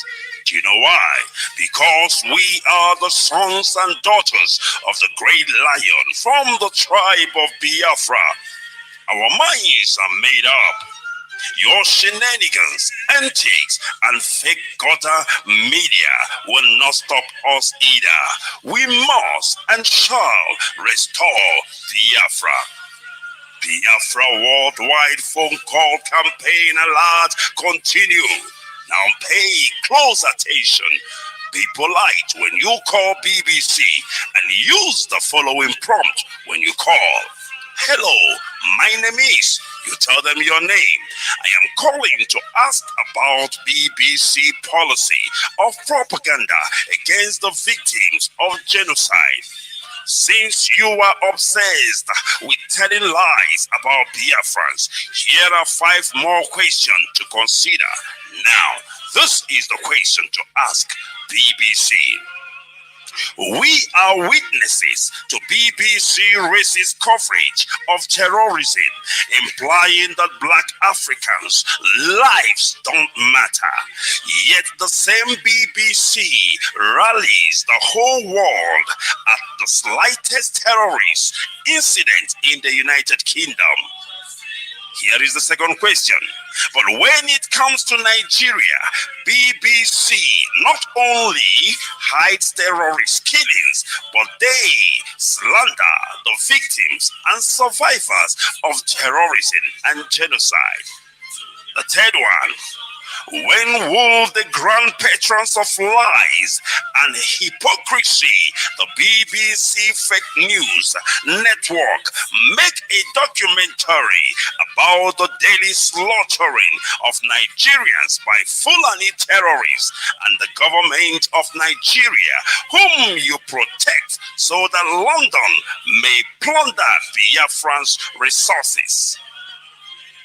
The fourth question. Is the oil and gas of Biafra the reason that BBC is obsessed and terrified by the agitation for freedom by the victims of 400 years of British colonial thievery and crimes against humanity? And the fifth one, we call on the good people of the world to ask BBC and UK government why it aids and abates the genocide in Nigeria by spreading lies, propaganda, and disinformation against Biafran freedom fighters. BBC, we know that you are United Kingdom government agents of imperialism with no modicum of shame. Take down your wicked, fake documentary against the victims of genocide and stop your sadistic meddling in the lives of Black Africans. Now pay close attention. This is the time to call BBC. You can call them 9 a.m. to 5 p.m. Biafran time. Date 4th of July to 30th of September 2022. Welcome back. This is Radio Biafra House of Service coming to you through the auspices of Radio Biafra London. My name remains Mazi Chinasa from Olu province of Biafra land. Do not forget that we are on an interactive session with Mazi Chinasa and Nworu. Our lines are now open. I have people calling already. Our lines are open. Our direct line is +1 213 328 6224. I repeat, +1 213 328 6224. Our WhatsApp and Signal line is +61 405 142 547. I repeat, +61 405 142 547. Please limit your submission, your view, to highest 4 minutes. I beg you, please, because many people are trying to come in, please. I have a first caller. Caller on WhatsApp. Welcome to the program. Please go on. Your name, where are you calling from, and your view or your question, if you may. Go on, please. I hope I'm coming as clear. Mazi, go on. You are coming out. Go. My name is Mazi Emmanuel. I'm calling from Accra, Ghana. Mazi, honestly, whenever I listen to your teaching, it always reverts me to history, where we began. On the issue of building, returning home on building from the food, items of food we needed in our land, in Biafran land, as usual. This is what I was it 2 weeks ago. I was discussing things with a sister here. She's selling clothes here.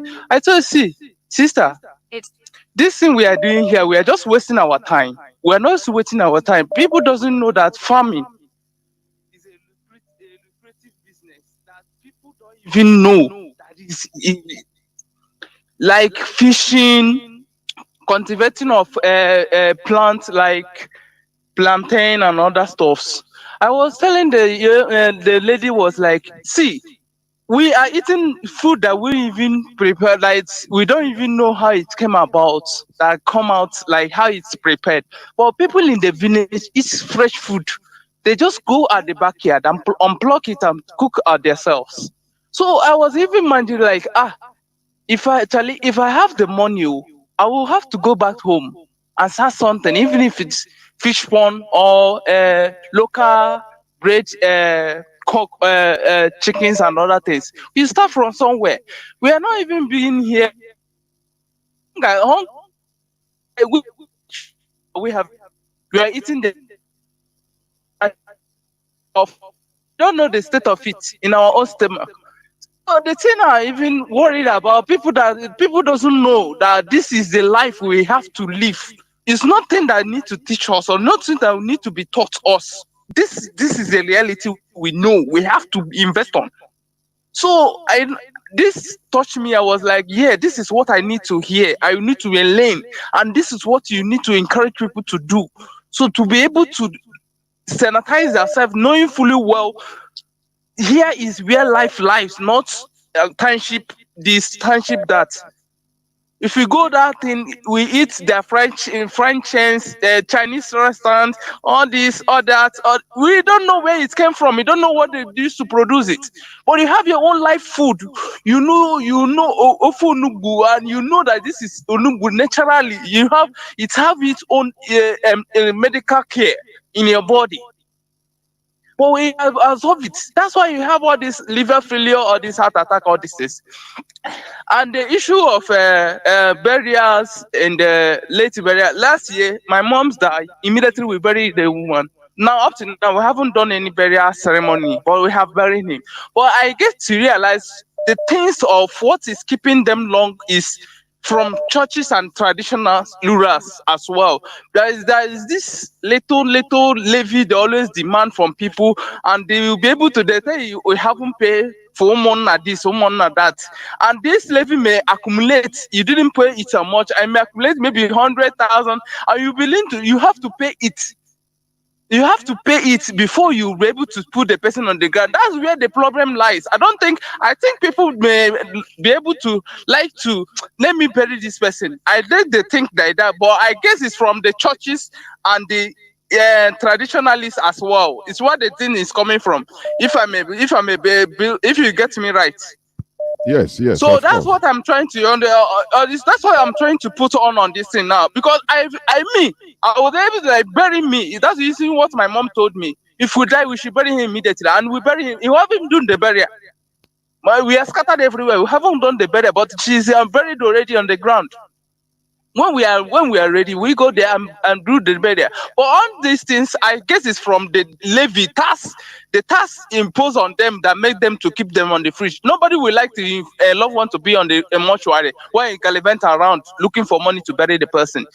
Thank you. That's my submission for today. Thank you very much. Thank you very much. That is all these things we are also appealing to the conscience of our people. All these so-called community levies or church levies, somebody that is dead, mother than the expenses, you are at death also. What type of Mazi? I cannot understand. I cannot understand. Go on, Mazi. Mazi, there is something people have to know. When someone is dead, what are you asking from him again? A dead person. I want to know. What are you asking the person again? Here, we have seen countries, even if you owe $1 million, $2 million, when you die, that is the end. You have died. But if there are levies, what we are saying is this. The levy, if you be able to collect the levy when the person is alive, you take it. But if the person has gone, I don't think there is a need to, because of levies, you hang.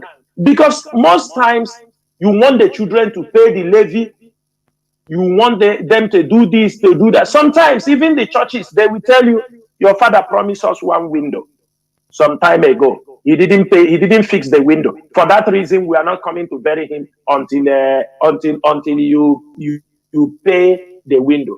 I don't think these things are fair. Mazi, this is wickedness. They are not fair. Let's call it the name. It's pure wickedness. It's wicked. Yes.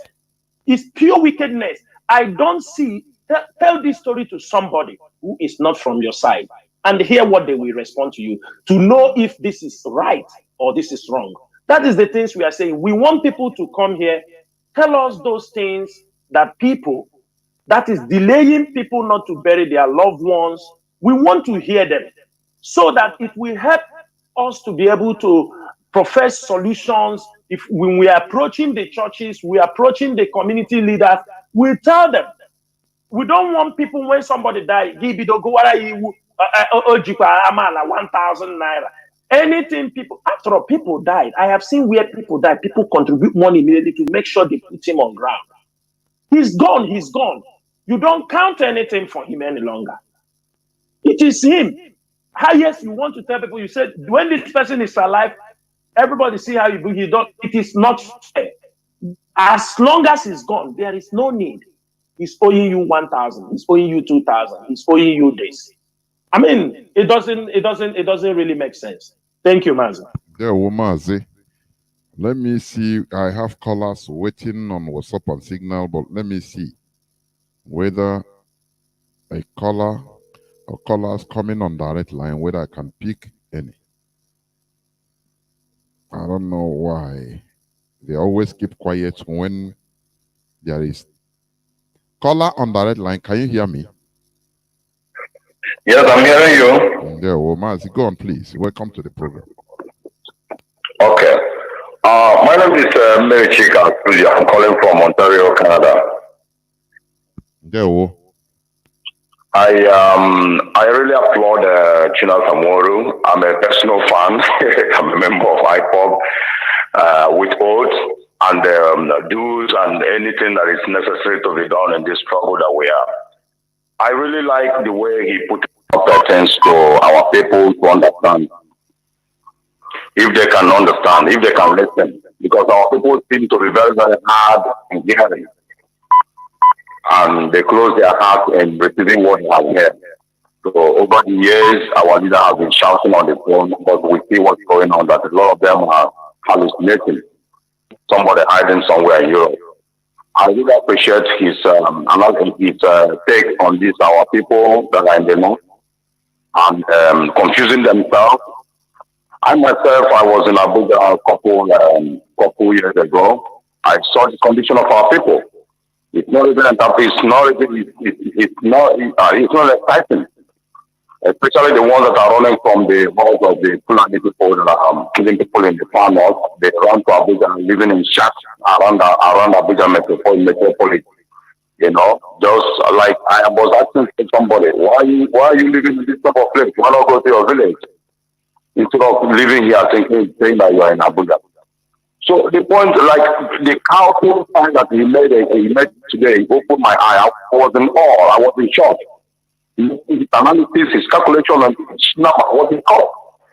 And some people is selling the pumps that they're using doing what's it called? Doing plumbing, and he's shouting he has a business in Kanu. But one cattle or even 10 cattle can cover this thing. Our people need to listen to this thing. I keep telling people, stop talking about outlook and listen to the radio so that you can say something, you can understand what's going on. What we are doing is an enlightenment campaign to clean the mind of our people before establishing a state. We can't say them dolls and dollars and those.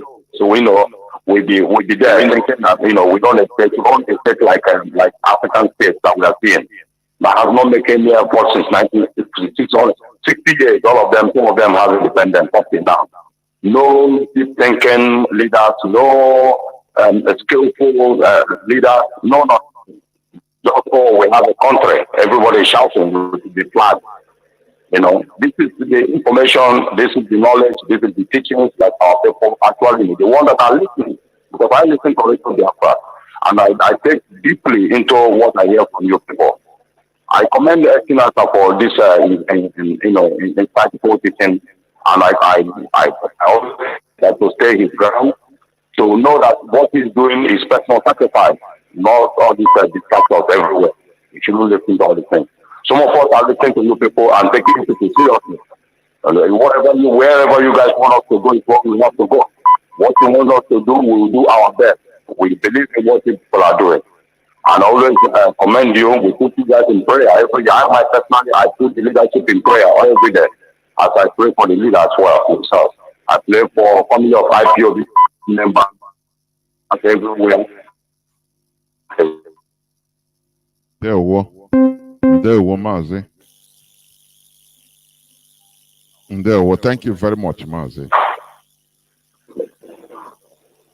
Mazi, I think you're done. Okay, thank you. Caller on signal, welcome to the program. Can you hear me? Yes, Mazi, I can hear you. Good evening from me. Mazi Jonathan, thank you so much.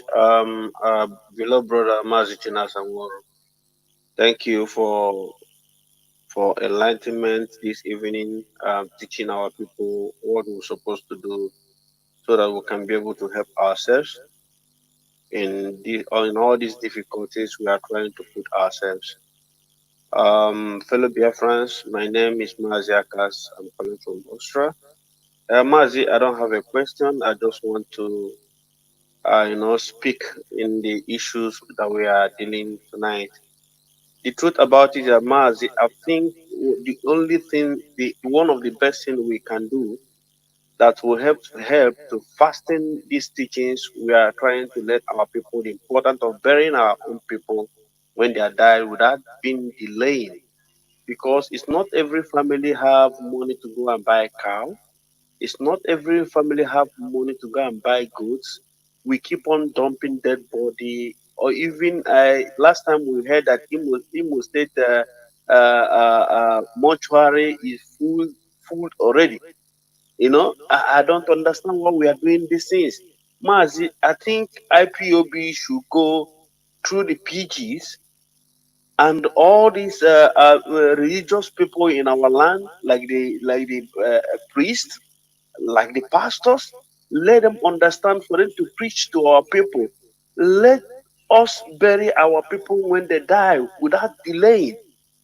Because it's the same, these pastors or these priests, when our people die, they will say they won't come and bury the person unless they pay so and so money they are owing in the church. Or at the end of the day, maybe this family don't have this money. So they're also going to play a lot of a very big role in this issue without it, because our people are the type of people that like to copy. Because I lost my own, I used one cow to bury. The family that is not even, not even rich the way our family is, want to also go and borrow money to buy a cow to bury their own. It becomes a competition. I've not seen this before. Here in Austria, where we are, it doesn't matter the money you are owing this country. When you die, the debt is wiped out. Some of them, if they ask you, come and go to prison, you go and serve in prison, and they will delay the money. So I don't know why we are suffering our people so much, that dead body everywhere. And this thing is also causing a lot of harm. It's causing a lot of problem, because the spirits are rolling. Their soul has not been rest in peace. And I don't understand, Mazi. Please, let's go through these PGs and talk to them, these pastors. If IPOB personally can send delegate to let them understand that this harm they are causing our people cannot continue, because they are the part of the problem. Mazi Chinasa will believe in me. Thank you. May God bless you, my brother. And you too, remain blessed. Caller on WhatsApp, welcome to the program. Can you hear me? Yes, I can hear you clearly, sir. Welcome to the program. I greet Mazi Nworu. I call him the GOC of Biafra armies. My name is Mazi. I'm calling from Dakar, Senegal. Hello? Mazi, go on. Okay, thank you. The program is very, very nice this evening, and it's very, very interesting. I would like to add to what we have been discussing on this platform concerning the business and agriculture aspect. and burial and so on. Mazi, you know, there's something when the program was going on, the teaching by Mazi Nworu, I began to connect the dots when I was very, very small. He used about family businesses that Funanis are practicing. So then I now remember in our land, I'm from Ihiala, Anambra. When we were small, there's this kind of thing was happening in our land, but later I don't know how the thing destroyed. That every family has every family wants a binana. Then abịa na doze ebina ahụ ọ ewu ọkụkọ nwere ike na-etolite mmaga asị gị na ngị nwa nwa ọkụkọ ị ga na-ene ọkụkọ aha ya na-azụ ya nye ọ bụrụ nwunye ọkụkọ ọ zụọ ụmụ ọ ịgarị ọtọ ọkụkọ. So these things were a way of building people from their childhood, making them, you know, developing them into business, whereby if such a thing has continued, by now, a child of 10 years before he gets to 20 years, look for more business.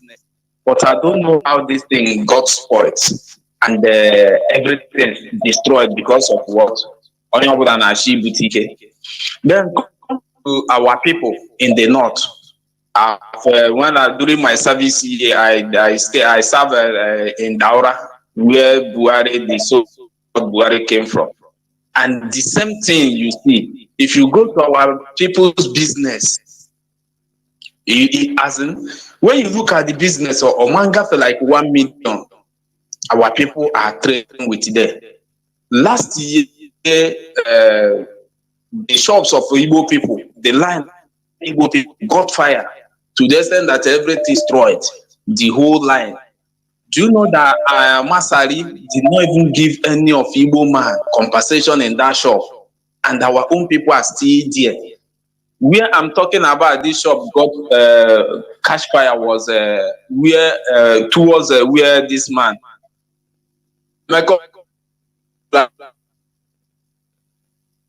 FCT of that Emeka went and built the largest library. So our people also, the way, as in the business they are talking about, is no business that will even help matters.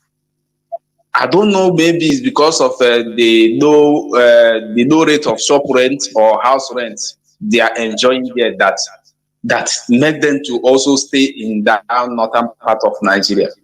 When you go towards the boundary between Niger and Nigeria, it's called the Congolom. That's Mayadua. Anybody that knows that area, there is a place they call No Man's Land. If you enter there, man say, Joe, our Igbo people are food. Our Igbo people food here. Okay, business, business of drink, whereby Annie can enter there, shoot somebody, come out, because it's No Man's Land, boundary between Nigeria and Niger.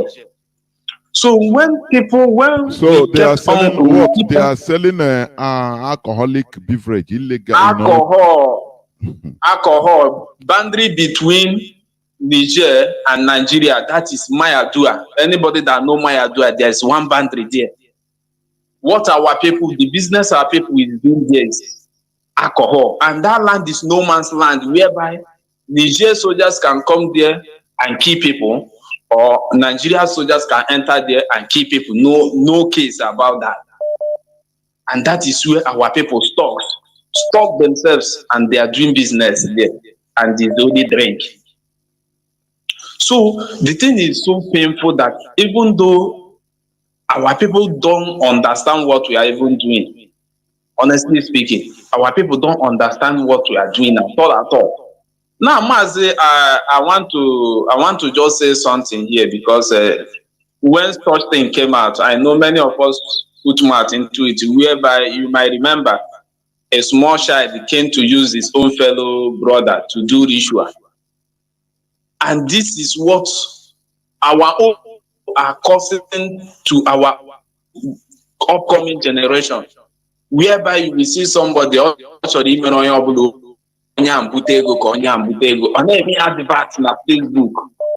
And when that child they carry his own friend came to do ritual, then the person now begin to showcase that this small child, but he was the one doing the advert that draw the attention of that boy to bring his own fellow friend to do ritual.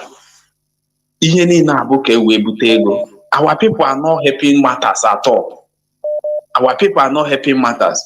When I was in school, there's this agricultural program Nigeria instituted by Osibanjo called NASA.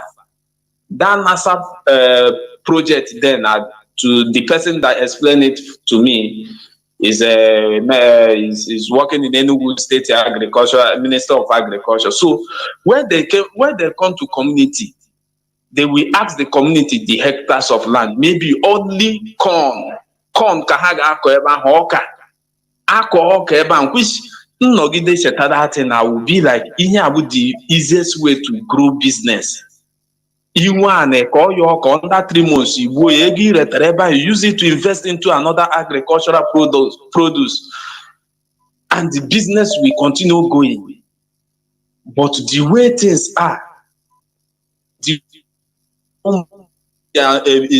many internet, all this Ubana and so on and so forth. Until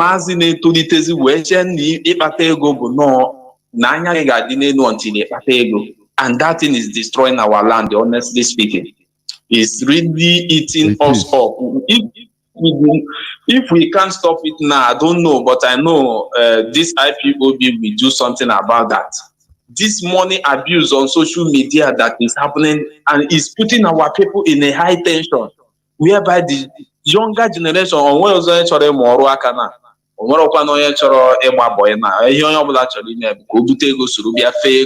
na internet. And it's not even only affecting our life, our brain of productivity is affecting it also. So, Mazi Jo, I will, this is my contribution. When it comes to the burial of 18, I remember when I was small, in a polygamous family in Imo State. And when for paganists, Christianity also cause all these things of dumping dead body. I will be frank with you because they cause it. I remember when I was small with my auntie in Imo State. Inside that family, they have great farmers who farm very, very well. And they are all pagans. If these people died, that day, they will bury those people. And this is our tradition. Honestly speaking, all these things later came to turn out to the extent that we cannot control again. They begin to see all those people doing that as paganists, that they cannot be able, but this is the way to do things. When those people died, I was small when about 4 of them died. That day, they will just bury all of them. And since the burial, maybe in 1 year time, they will not do normal like any pagans are supposed to. But Christianity also affected us negatively over all these things. Because onye ọbụla chọrọ ịga ụka gaa n'igwe, so onye nwuzie ebubutere faịlụ ụka ụgwọ o ji eji n'ụlọ ụka, which we made the family even to begin to run around. Father said, "No man be the onye nwụrụ anwụ." Family iwe ewe. Mazi is very sad. I know that Biafra, the coming of Biafra will end everything. I thank God that Mazi Nnamdi Kanu opened our eye. And as Mazi Nnamdi Kanu is in dungeon, the spirit of what Mazi Nnamdi Kanu was preaching about religion entered this our brother in Anambra now, Matthias Ezak. And that young man is really doing something about this religious issue we are having. Mazi, round up. Many other people are on the line, please. Thank you. Thank you, Mazi. I greet you specially. Mazi Chinasa, one of the things that are causing promoting all these useless characters of ours. Do you see this Nollywood? Mazi, I don't know why. It is our own people, we use our own hand to kill ourselves. Or whether foreigners, the caliphate promotes all these things so that we use it to, you see, when you watch all this Nollywood, it promotes all these stupid characters. Or wasn't in you know, they no more put any advantage or benefit to common sense. Oh, so this thing is damaging our brains.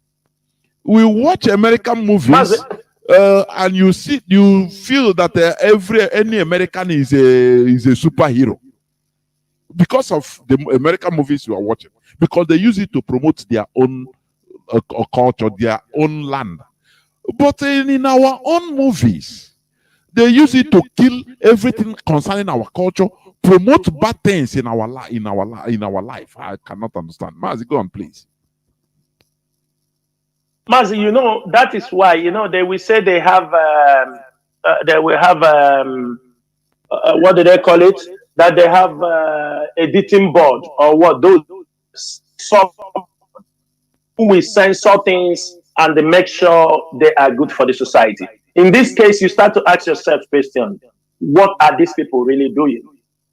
Mazi, you know, from the Nollywood, from the time we started, you remember the time, the first Nollywood that came out that changed the Nigerian television was this Living in Bondage. And you know what, do you understand me? You know what the message they delivered on that particular program. Mazi, the attitude and the mentality that people just leave the village, they siege. You know, it is a false narrative.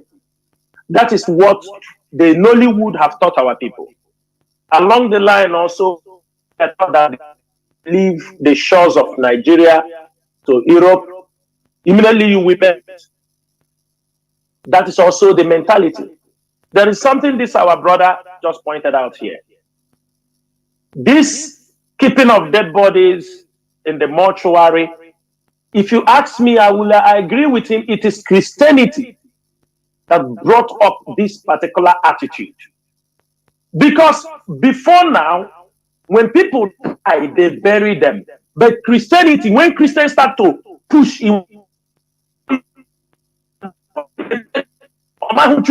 they need the one, they start to promote it because they are trying to distinguish that this person is a pagan, this person is a church, the people have to come, we pray for you. Gradually, they destroy that way of life. Now that they have destroyed it, they brought something because there was no specific way. Because they don't want to tell people you die, they bury you, and the pagan die, they bury him the same time. Them pagan, because traditional worshippers, there's somebody with the difference between you and him now. There is no difference. That means he died, you bury him today. No, they try to make it is like this speaking in tongues that some of them started. They have turned it to a caricature. They have turned it to something. So we go, oh, we're speaking in tongues. Everybody, it has become a comedy. And now it has gone out of hand. They cannot even control them. They cannot even, they have no remedy to curtail all these shenanigans those things have caused. It is from the way they are trying to separate. He's a pagan. That's why they will bury him fast. We need to bring him to the church, pray for him. They have now widened this gap. They need to keep it in case churches say they don't have money. Some will say the family don't have money. The pastor does not care. He don't care. What? Because he's waiting. You must bring him that money before you put him on ground, because he knows the moment you bury him, that is, it's not going to, he cannot ask for anything. The church have contributed immensely in this wrong way of life, in keeping the dead bodies of our people in the mortuary. The church contributed a lot. It was after they have understood, people start to agitate for this thing. You see them now, they said, after 2 weeks you die, we must bury them. But they know, let them come out and say no. That we have to. Keeping somebody for 2 weeks and keeping him for 1 month, what is the difference? What is the difference? What we are saying, when somebody died, bury the person. We know it was an instrument they used to when they were bringing Christianity in our culture, they tried to separate people, separate them. What we are saying is that it is enough. We now understood. Nobody is coming to blame them for anything. But what we are saying, allow people to be buried. If somebody died, what money are you asking? Go and bury the person.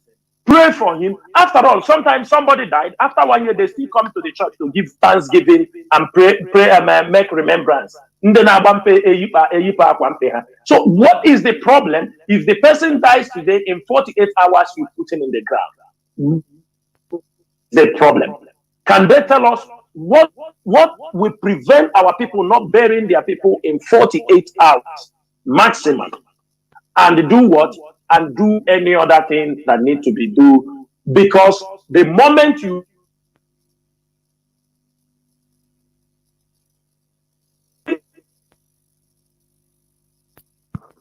Mazi, are you still there? Seems that I'm losing your voice. Let me see.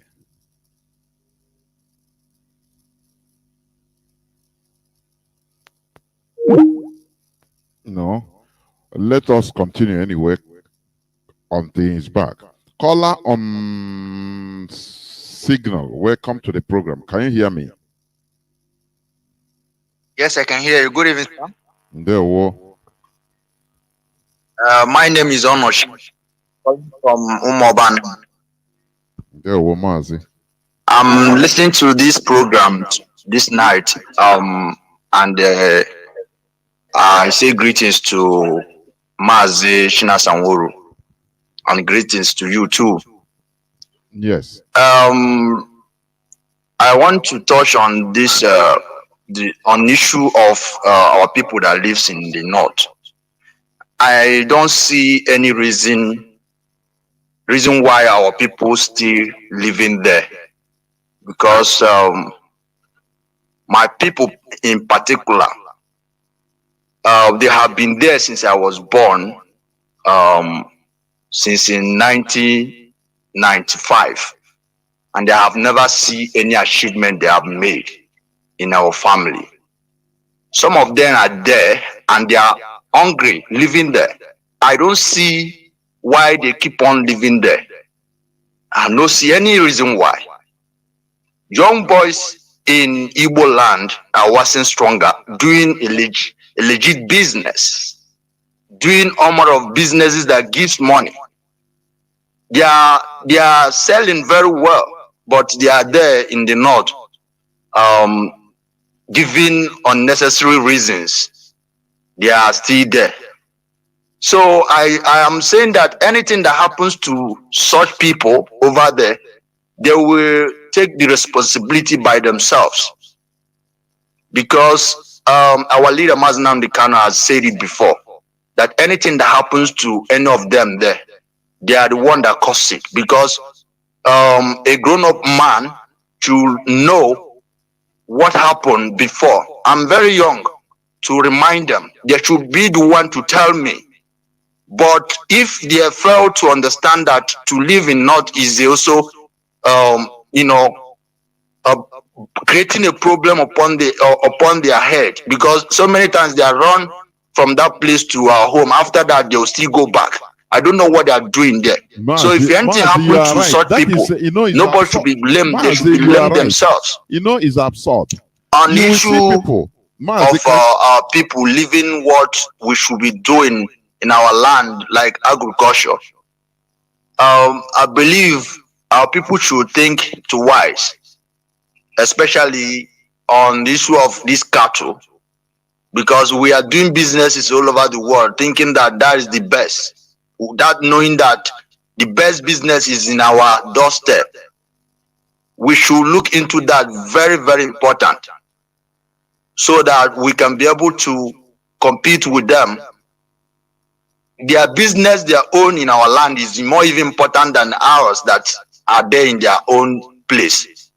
But they are using our own to threaten. They are using our own to threaten our people over there, without knowing that their own business is more huge in our own land. They want to take our forests using those excuses. which by grace of Chukwokike and by grace of IPOB, we shall conquer them and we shall win them at last. And Biafra must come. And I'm using this opportunity to say that everybody should pray for Mazi Nnamdi Kanu, and also pray for our land, and also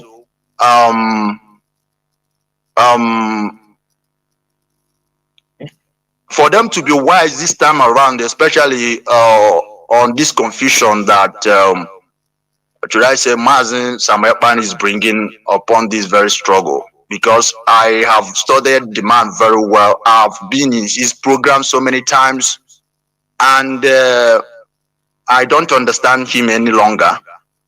Because if you will start to disobey the structure of Mazi Nnamdi Kanu, especially Radio Biafra that Mazi Nnamdi Kanu is jealous of, he said we should stop listening to it. So what else can somebody think about that will make the person still follow the man on this very confusion? Thank you very much, Mazi. Thank you. Thank you. Thank you. Thank you very much. Remain blessed. We must continue. You know, Mazi Chinasa, you're back. You know, Mazi Chinasa, there is like what our brother said. You see people that were nearly killed. They came back with their life from Ugwausa, from the north. But they are waiting for the thing to go down. Now, attention, or go down. Now, everything will go cool. And then we go back. It beats my sometimes. And then we go back. Another 6 months or 1 year, they will run. Come back. Wait until they will still go back. Mazi, I cannot get it, honestly. You want to say something before I bring in? Yeah, Mazi. What I want to say, there was something that our brother was saying before the line cut off. He spoke about the small boy who brought his fellow small boy on this thing. Mazi, there is something our people to make money rituals. There is something our people have to know. Social media have its own advantages, and I know that the advantages overweigh the disadvantages in social media. For example, many criminals that are caught, people can ask. The FBI or the CIA is normally, sometimes they don't write a criminal on your forehead. They don't say this guy is a criminal. Some people, you saw them, they start to look and found where is because of what they are doing on social media. For example, we know about this hush puppy, what happened to him, many other people, that when they buy those things, they come on social media, they flex. Sometimes some people will carry bunches of money, they come on social media. Some will go to the club and they are spreading money, and the CIA of the FBI, you will spread it. Who is this guy? That's the question. From there, they start to follow you. They start to know. After you say that village people. No, not village people. It is what you have cost for yourself. You said people are no, because you got the money. You come on social media. You come and talk rubbish. You come and the same way happening to these traditionalists. You see traditionalists, they come on social media. They show things that no society. If we have Biafra, my brother, they cannot display those things on social media. They will be arrested. Of course. They will be arrested. Mazi, we are not the first people who do sorcery. If you go to many nations, if you display such a thing, you will be arrested. It is because we are living in a lawless society. Mazi, a country like even here that I am living, you will be arrested. Because they know that thing you are doing. They are old people. They know the disadvantages of this thing you are displaying on social media. They know. One, you use it to cheat people. They know two, you use it to destroy people. They know three, you use it to the youth. We think that success in life lies in all those things. People will tell you, People destroy the youth because there is no government. That is why people come and do those things. Now, what are you going to do to them? When pastors are doing their own fake miracles, it's because all of them are compromised. They have destroyed the society. We used to be there. Pastors, we bring people. I command you, see, these days, since IPOB, Mazi, have you even seen people again shouting that? And he was a blind man, he see. Have you seen, since the arrival of IPOB, don't you know that nonsense have drastically reduced? Have you now seen any pastor telling you, I heal the sick, I do the... Now, all of them have changed topic of this thing. Change their topic. Now, some of them is, carry me, they go, Jehovah, carry me, they go, my husband house. These are the kind of things they have been able to switch in. They are now begging, make Jehovah carry them, they go. Because before, they will tell you, I heal this person, I heal that. Social media have come, expose all of them. But the problem is, look at these traditionalists. A lot of them are also committing blunders. They are charlatans. They are doing. They are committing. If you are real, you don't need to advertise yourself in social media. I'm telling you, they are nuisance to the society. What they are doing, there is no society that will tolerate that. It is because everything has fallen apart. Everything has fallen apart. That's why you see them, and people think these are the things IPOB. The moment we restore Biafra, we take. You can't do those things. Yes, if you have your traditional herbal, we respect you. But coming, because you come on social media, you use it to deceive a society, children that doesn't know what you are talking about, falls for it. You think now that small boy that was displayed on social media, he came to, now you are blaming him, but it is what he heard from you. I can make money. It's what they hear from the social media, from the Nollywood, that to make money. Poverty, maybe running in their family. You think that is the best way to go to do. How will you blame them? You blame the mother? No. This age, it has its own challenges. Social media have its own challenges, and that is why it is not everything. You see the other one, he goes, he naked men, women, people. You understand me? Naked them, take money, throw, everybody one good. Mazi, where on earth have you seen this kind of things? I am asking. Where? Where on earth have you seen these things happening? They have learned their own. And if you cannot curtail the pastors, they also will say to you, we have our own things to do. One thing is that our people learn things that are destructive to their society, to their generation. They're very good in learning horrible things. We learn horrible things, and we use it to destroy ourselves. Mazi, that is the challenges our people are facing. And I think it needs awareness. We have to continue. Today, we didn't come this far, if not awareness by Mazi Nnamdi Kanu and people like you, people who come. This is the best university anybody can attend, because here you will hear different kind of opinions, different kind of argument, people residing all different parts of the world, people giving their own experience based on their location at a particular moment. It is not a fairy tale. If somebody call you from Japan, he can tell you exactly his experience in Japan.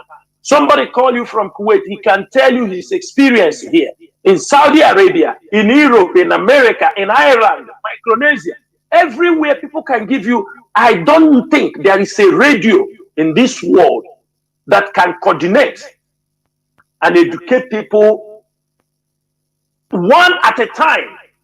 It's not that we are going to Japan now. No, you have to be ready that calls will come from any part of the world. And that is what is called learning.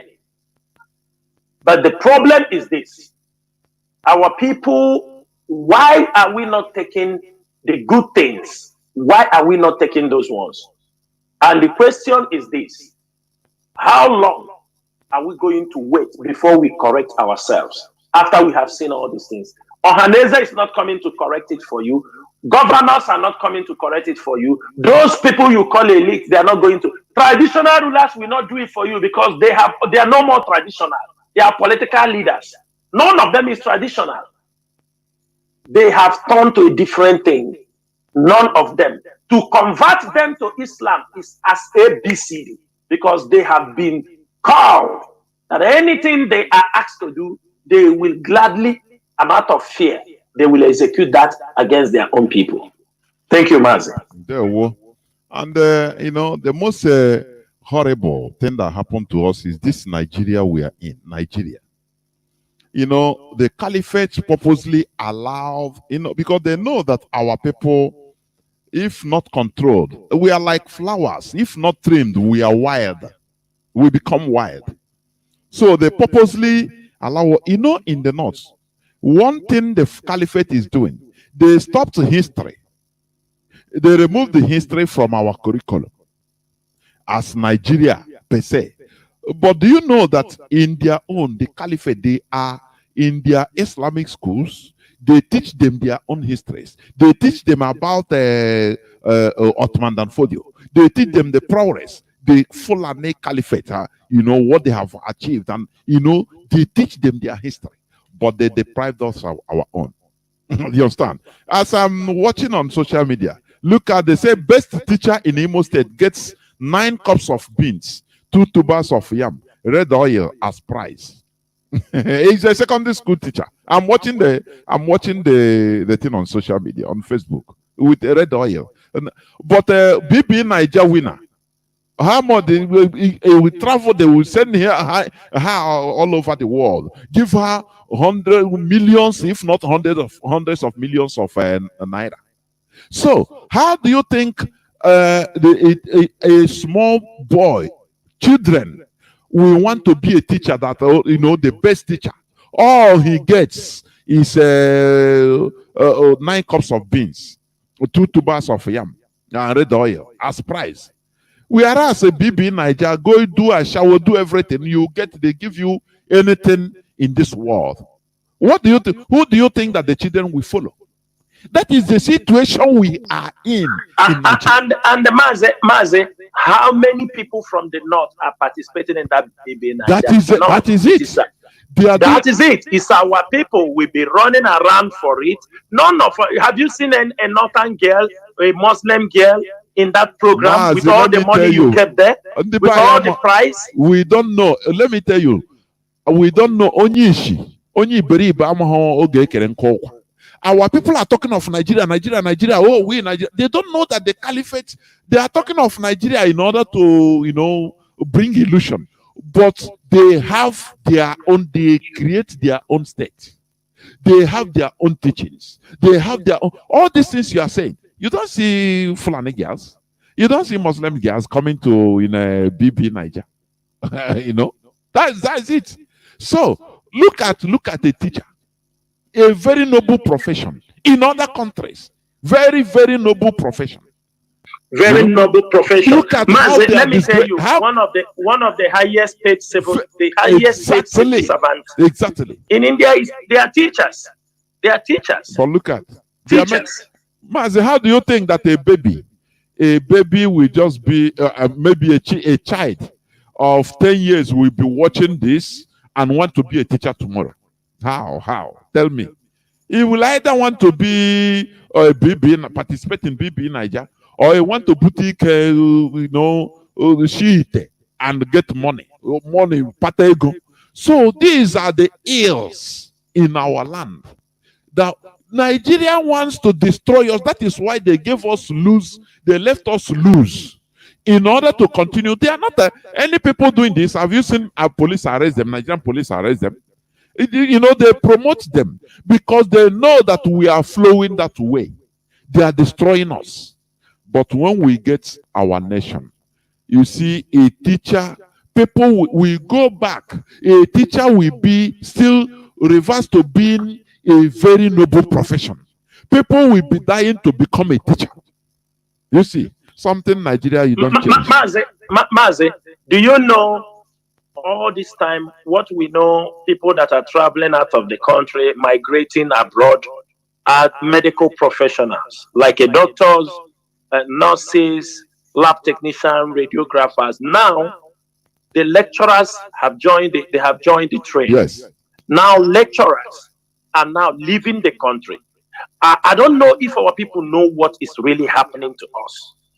Why even the lecturers are leaving? Mazi, it is not because if you check the amount of money they are being paid, it's not that wonderful. But what would have kept them? Most of them, your lecturer, they have no root. Mazi, do you know?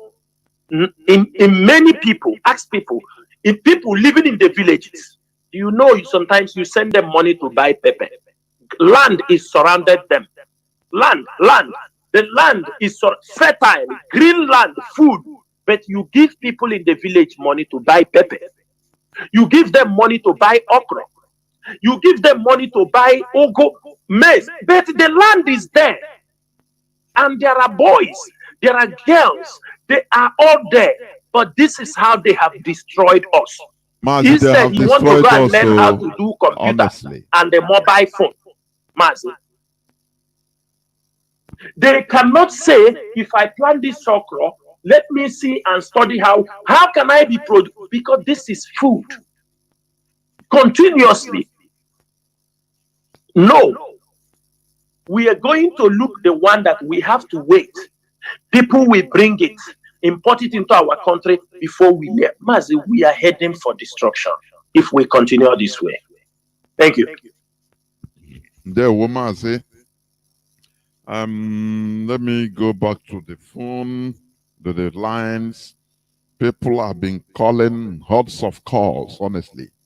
Let me see who is there first before. Okay, caller on WhatsApp, thank you for being there for going 26 minutes. Welcome to the program. Caller on Signal, I will come to you. Caller on WhatsApp, can you hear me? Yes, I can hear you. There, Mazi. My name is Mazi Chinasa. I'm calling from Ireland. There, Mazi biko ekelere m unu kene Mazi Chinasa Nworu. Na ọmalịcha okwu na-enye anyị nke tata. There's something you said, you know. We can't leave the church alone. I have ndoka. We must touch. We must. But if you me, if we can enlighten our people, like up to 50 to 60% of enlightenment for religion, be it Muslim or be it Christian. So I'm telling you honest truth, our people wake up from sleep because we are already if we can be as in terms of that fallen religion, back and so wide. One of our brother that was talking about say maybe obodo or something like that. Yeah, for me, for my own and I'm not trying to go at what the guy said. But for my own understanding, yeah, I need no washi. And what is oka like this. Mother more like this. Ndoku no oka it's not ndoku no oka. How can I mother more like this? I chawan high maybe Nkonya no Nkonya Nkato. Moto nonya atuba like this one. I'm a living witness. So what they need we will start from there. All the thing that the mother also in the man mortuary. I'm telling you the honest truth. That is the main thing, because the fallen religion, how it for enlightenment us. How it religion to fight against our own religion. How the highlight for religion maybe to help us. Like I always go back. Now how we tell our own religion, our own tradition, our own culture. That is oh yeah, and that is the problem. Maybe na telling us no we can highest signal 10,000. Okay. When I say go to Naira 20 naira. If for like 20 years, you can never pass like 10,000 or 20,000. Even if the family doesn't have it, it can someone will volunteer himself or herself to pay it off. Problem we can okay.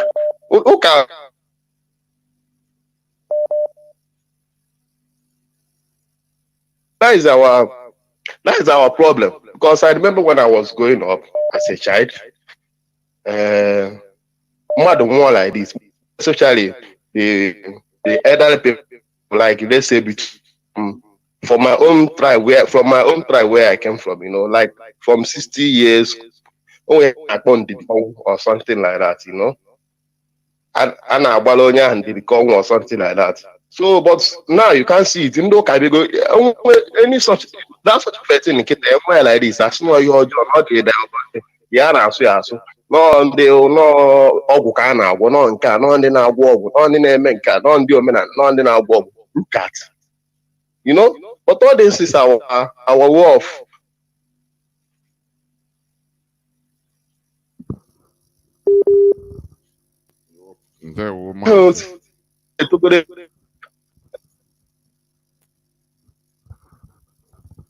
Mazi, I cannot hear you again. You reconnecting. Mazi, are you still there? No. I don't know. Let me go. We are winding down. Caller on the red line. Can you hear me? Say, come to the last caller. Can you hear me, please? Make it brief. Caller on direct line. Are you there? Caller on direct line. Are you there?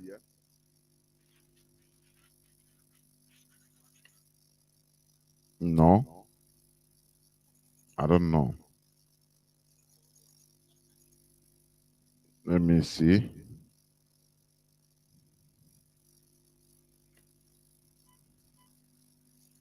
Caller on direct line, are you there, please?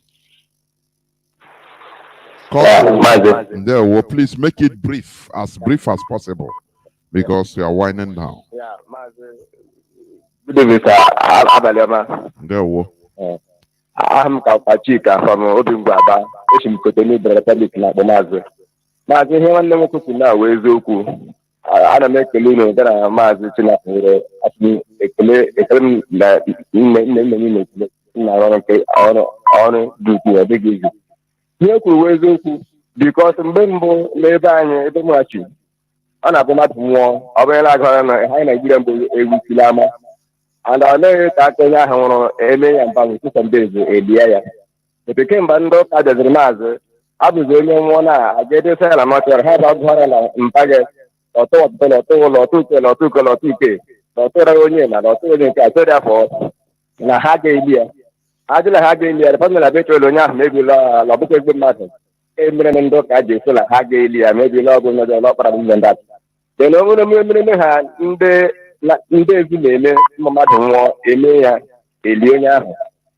Mobile day getting all these things because I don't have a Remember now, no more, a memory, a dear mother. Now, and those are the operating Hadia. In the example, is it London be made out and half and half, and then I'll go and do him a hair. Maze, I want to show a Lelo Haramini, how they show a local half a minute or Shirike. And in the million, I will look and that I will million. They should have half a minute Shirike. Oka, in the Libo, also destroy our society. They were going although currently Nollywood, I thought I may destroy our society. So this hardware act like movie.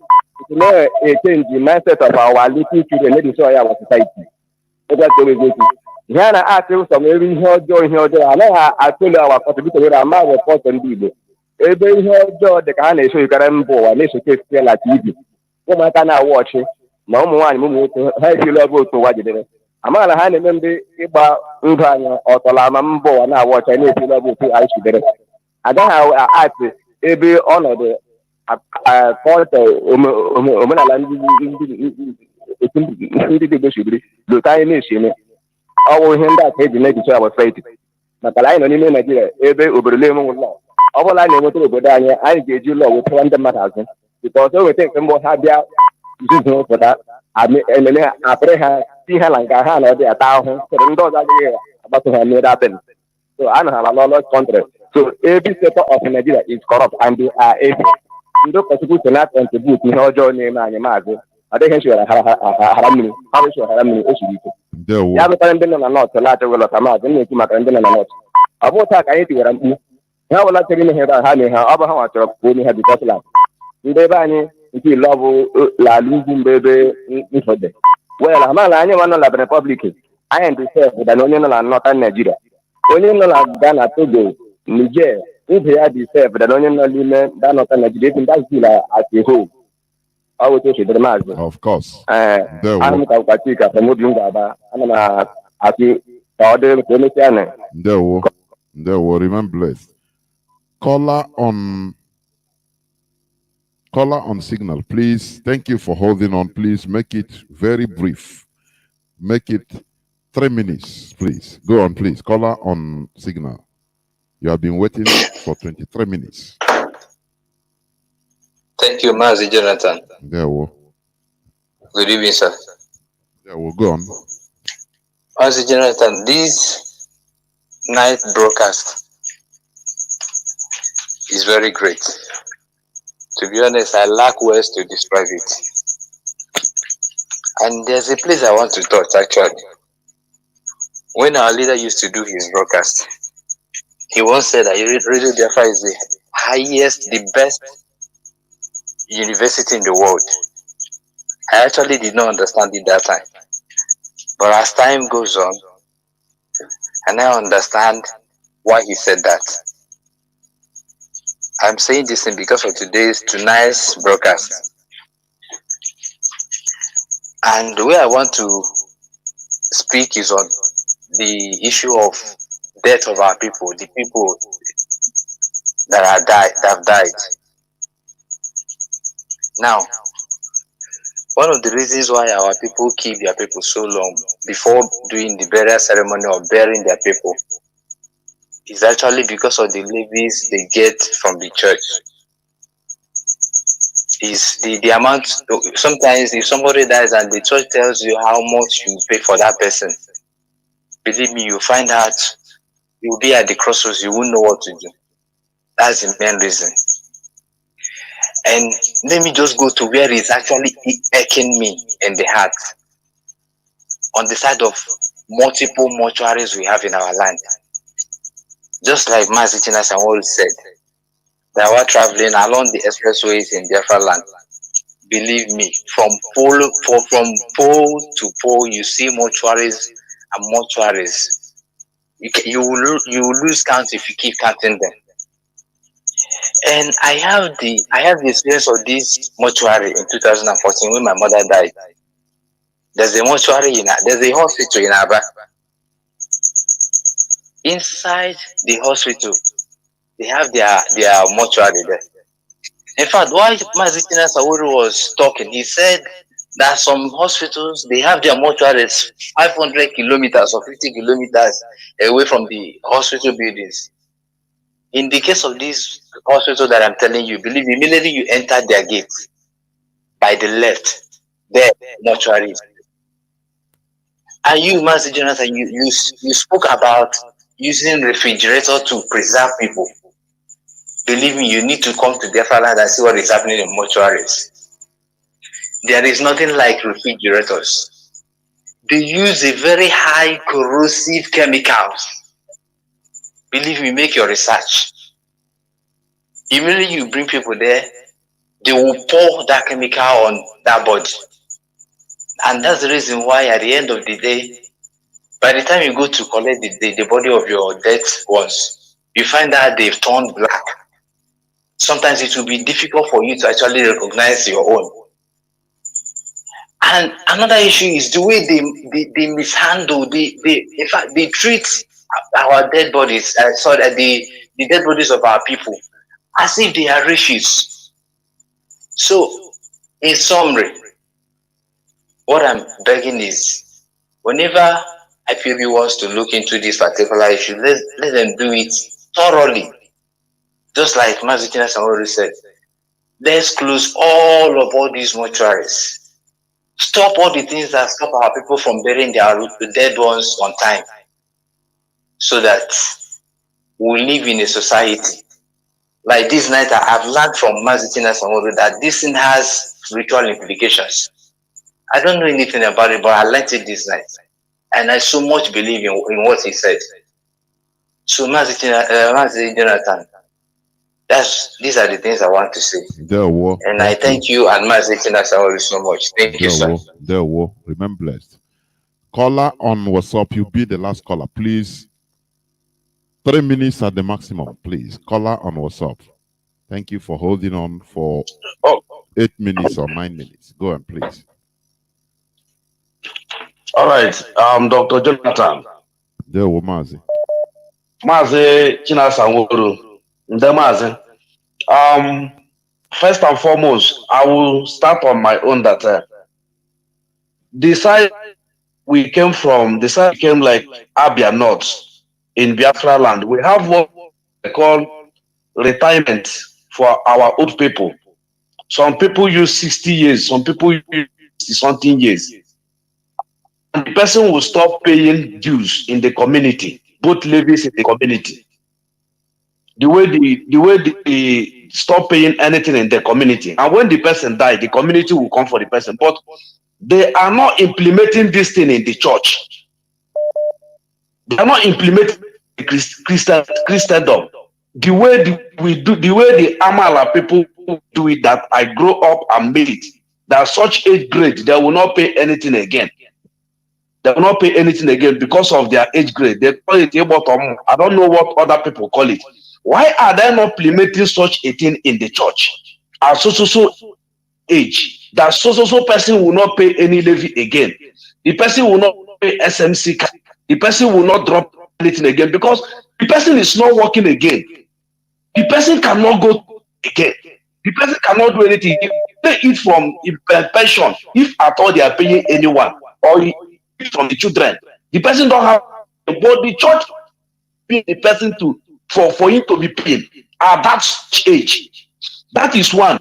Two, that when Biafra these things will be take place, we should allow our traditional rulers should be issuing marriage certificates.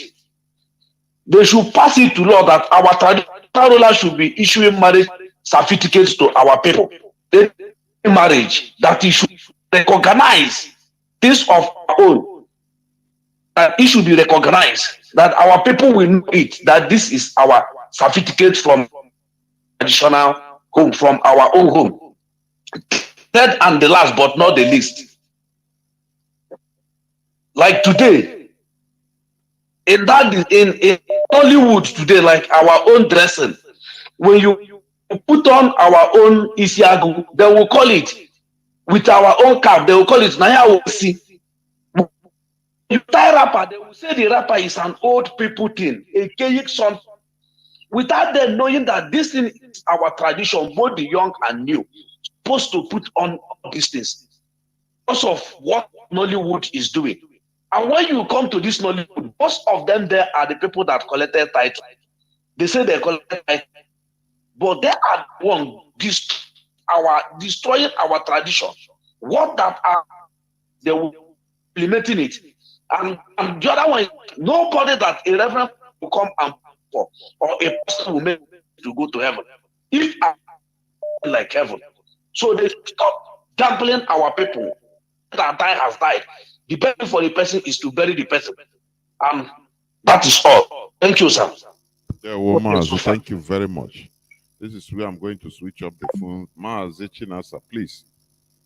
The platform is yours for the parting shot. Yeah, Mazi Chinedu, thank you so much. I hope I'm coming out very clearly. You are. Biafrans, we have come to the end of this program, but not to the end of this topic. I like Biafrans, we have to continue discussing this topic because, you know, knowledge cometh from hearing and hearing and hearing and hearing, and people will now understand what we are doing. I expect and I encourage other Biafrans who have also a more better knowledge about what we have discussed. I know there are people, what we discussed this evening is disturbing them. I know it has set on fire on the heart of many people who we say, yes, what these people are saying is the right thing. Maybe you have more knowledge than some of us on this, the causes of why our dead bodies are being delayed. If you are from the church and you want to support, to help us to tackle this issue, the way to go about it, the Radio Biafra is always on for you to bring up your ideas on the way we have to move forward. And we will gladly, you can also come on radio if you have enough knowledge about all these things we have discussed this evening. Mazi Chinasa is here. There are other radio hosts. You can get in touch with them and help in educating our people. The most important thing is that we do not expect that after talking it this night, everybody go home and that is the end of it. It must be something we have to continue. If we need to bring up jingles for these two topics, we will set up a jingle. We want our people to change. When we talk about building nation, not only there is a way the Biafra will come, everything will turn apart. And people will say, it is now that we are on this journey. Because our leader used to say,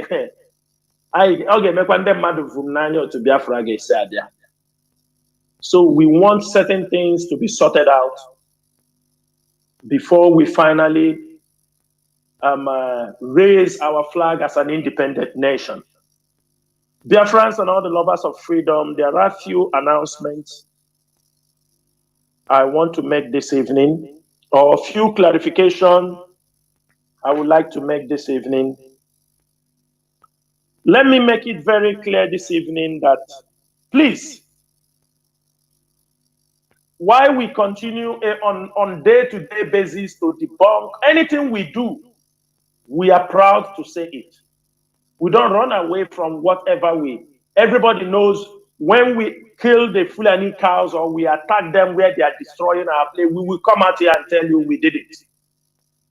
There are a lot of press release, IPOB, whatever they do, they will take responsibility. But we cannot, because we want to impress anybody or we want to let people to say, oh, they are doing well. We are not doing show. We will not take responsibility of anything. We are not part of it. Anything you do, be bold enough to take the responsibility. The one we do, we will take responsibility. That is how we must be. We are not coming here to quote some words to tell you so that you will be happy. We are not coming to tell you Biafra is coming after 1 month. We are not coming to tell you Biafra is coming after 6 months. We are not. We know it is a journey, and our destination is the restoration of Biafra. Now, why I'm making this, there are a couple of times now we have seen that people comes up from anywhere they come, forcing guys. People coming up from anywhere they want to talk. Oh, that will be this. Please, IPOB will never, for now, put up any sit at home on Sundays. I want every Biafran to understand this, that IPOB will not call for sit at homes on Sundays. Let me explain something here. This is how they want to start to attack our churches. We are going to be the last people who will accept anybody to attack the place of worship in Biafra land. As our leaders normally say it, and that is the footsteps we are following. When Biafra is restored, Biafra will be a nation that people will worship anything they believe in. It's going to be a free nation. Whether you are a Christian, a Jew, a Muslim, whether you are anybody, you will be free as long as you will obey the rules and regulation of the nation.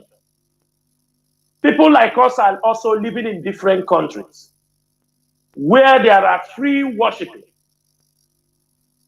No matter how you worship, they know you are worshiping here. Nobody comes to attack you.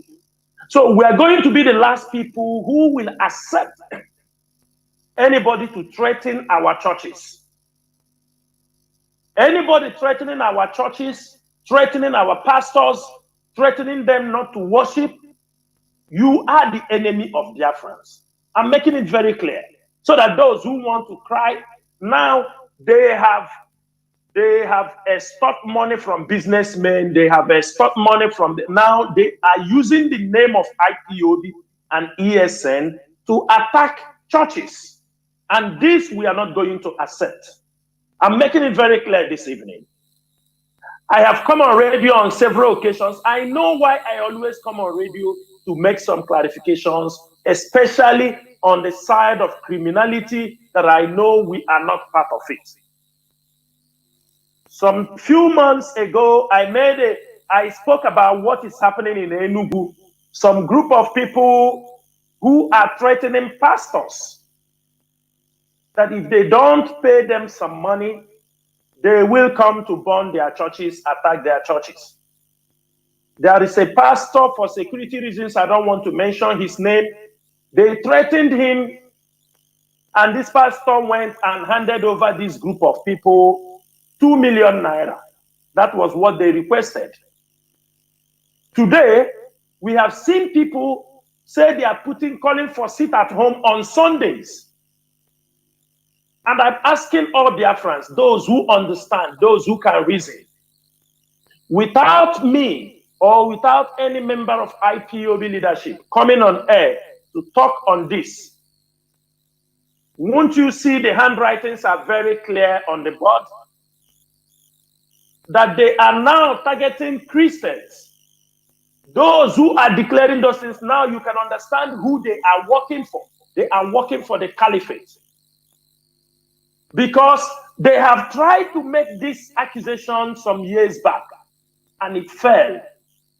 When they wrote that we are attacking churches, because they want now to turn against the religious, the international community. They want America to turn and say that IPOB are attacking churches in this thing. They want us, they will say it is not the Islamic. They will always use our own people.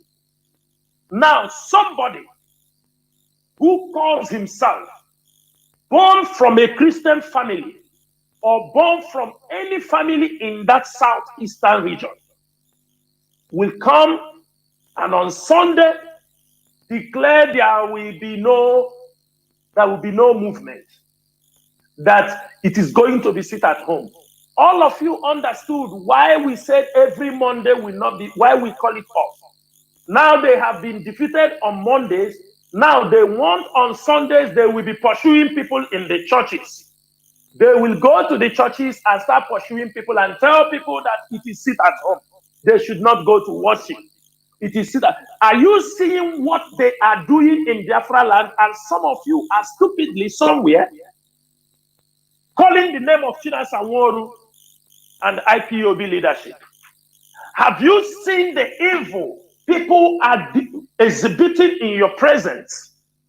And none of you, the Nigerian media will not see this and make clarification on it now. They will not. But they want tomorrow, now that I am shouting on this particular platform, telling them to be very, very careful. IPOB have no business with all this sit at home they are fixing on Sundays. On Sunday, they failed on Monday. Now on Monday, they know that all the crimes they are committing, that now there is no way on Monday, they want to shift on Sunday. Because they know people will be in the churches. They want to go to the churches to kidnap people. They will ask you that you were home. They want, as people are moving that Monday, that Sunday, they will start snatching cars. They will tell you they can go to the church, attack the churches, giving the enemies the room because they are working for the enemies. I am saying this thing now for every one of you to open your eyes. Criminality will not bring us Biafra. Showmanship will not bring us Biafra until we go to the fabric of Nigeria and destroy it. Showmanship will not bring us Biafra. Making all this Nollywood movie will not bring us Biafra. The most important thing is that at the stage we are and the level Nigeria is going apart, our eyes supposed to be focused on the ball to know when they will blow that final whistle so that we can grab the opportunity. It's not going to threatening our people. We want our people to return back home, and you are attacking our people. What message are you sending to people? You are sending message, don't come home, Biafra land is not safe. That is what you are doing. That has been the work of the Fulanis. That has been what they have been trying all this while in order to blackmail Mazi Nnamdi Kanu and blackmail the Biafra movement. But I thank Chukwu Kikadiama that there are men of honor, men who understood what this mission is all about. Those who hear this voice at the early stage and they answered, not those who wake up. Because there is something happening in this Biafra struggle. If you follow this struggle, some people did not follow this struggle until Mazi Nnamdi Kanu was arrested in was kidnapped in 2015 in Lagos. Immediately he was arrested, some people get to know about the struggle. When he was released, many people joined because they thought Biafra has come. That time you saw Mazi Nnamdi Kanu moving around in Biafra land. People thought Biafra has come, they all come out. Now, along the line, Mazi Nnamdi Kanu also was attacked. Immediately Mazi Nnamdi Kanu was attacked. All of them, they ran away. If you ask every IPOB family member, wherever they are, you will hear that immediately Mazi Nnamdi Kanu, you understanding me? That immediately Mazi Nnamdi Kanu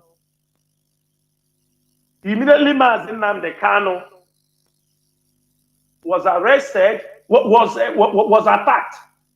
For that 1 year, they all disappeared. Those who are not for the struggle, they thought also that the struggle is finished. Even at a point, I was sitting somewhere when he was arrested, somebody told me, come and listen to what group of people were saying. They are saying he's not going to come out, he will die there. Let him come out. He come out to do what? But immediately, Mazi Nnamdi Kanu was also released. I saw those people coming out to talk. They thought also Biafra has come. That is exactly what happened when Mazi Nnamdi Kanu surfaced ending 2018, after 1 year and 1 month. When Mazi Nnamdi Kanu surfaced again, another group, they feel, because he arrived in Israel. He have arrived in Israel. Some said, they've gotten Biafra. These are process. These are stages. These are ways, things we are going, the preparation, the journey to the restoration of Biafra. Now, when some of them arrived, when the saw Mazi Nnamdi Kanu arrive in Israel, you saw them everywhere. They come out, they come to support Biafra. They all come out from their cupboards. Those that used to hide under their bedrooms, under their beds to listen to Radio Biafra, they all came out. They joined. They were shouting, Mazi Nnamdi Kanu. And the moment he's adopted again, all of you can see what is happening.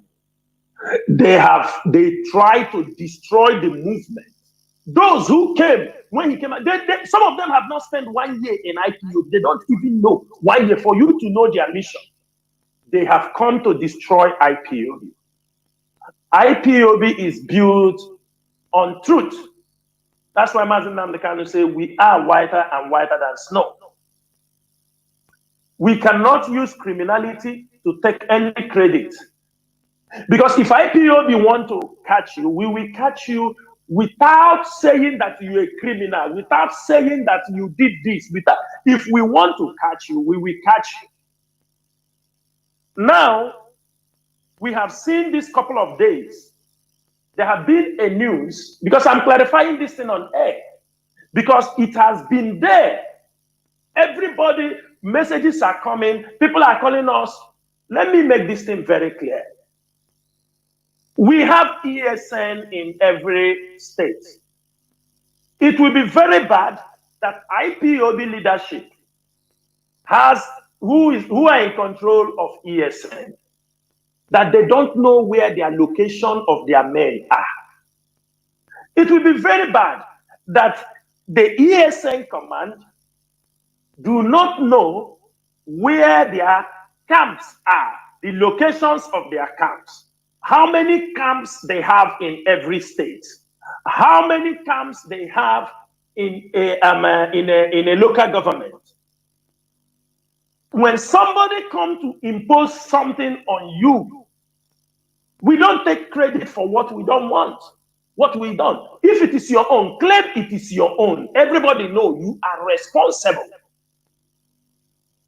We have said this thing many times. If something happened to ESN, we have our commanders in each state. We have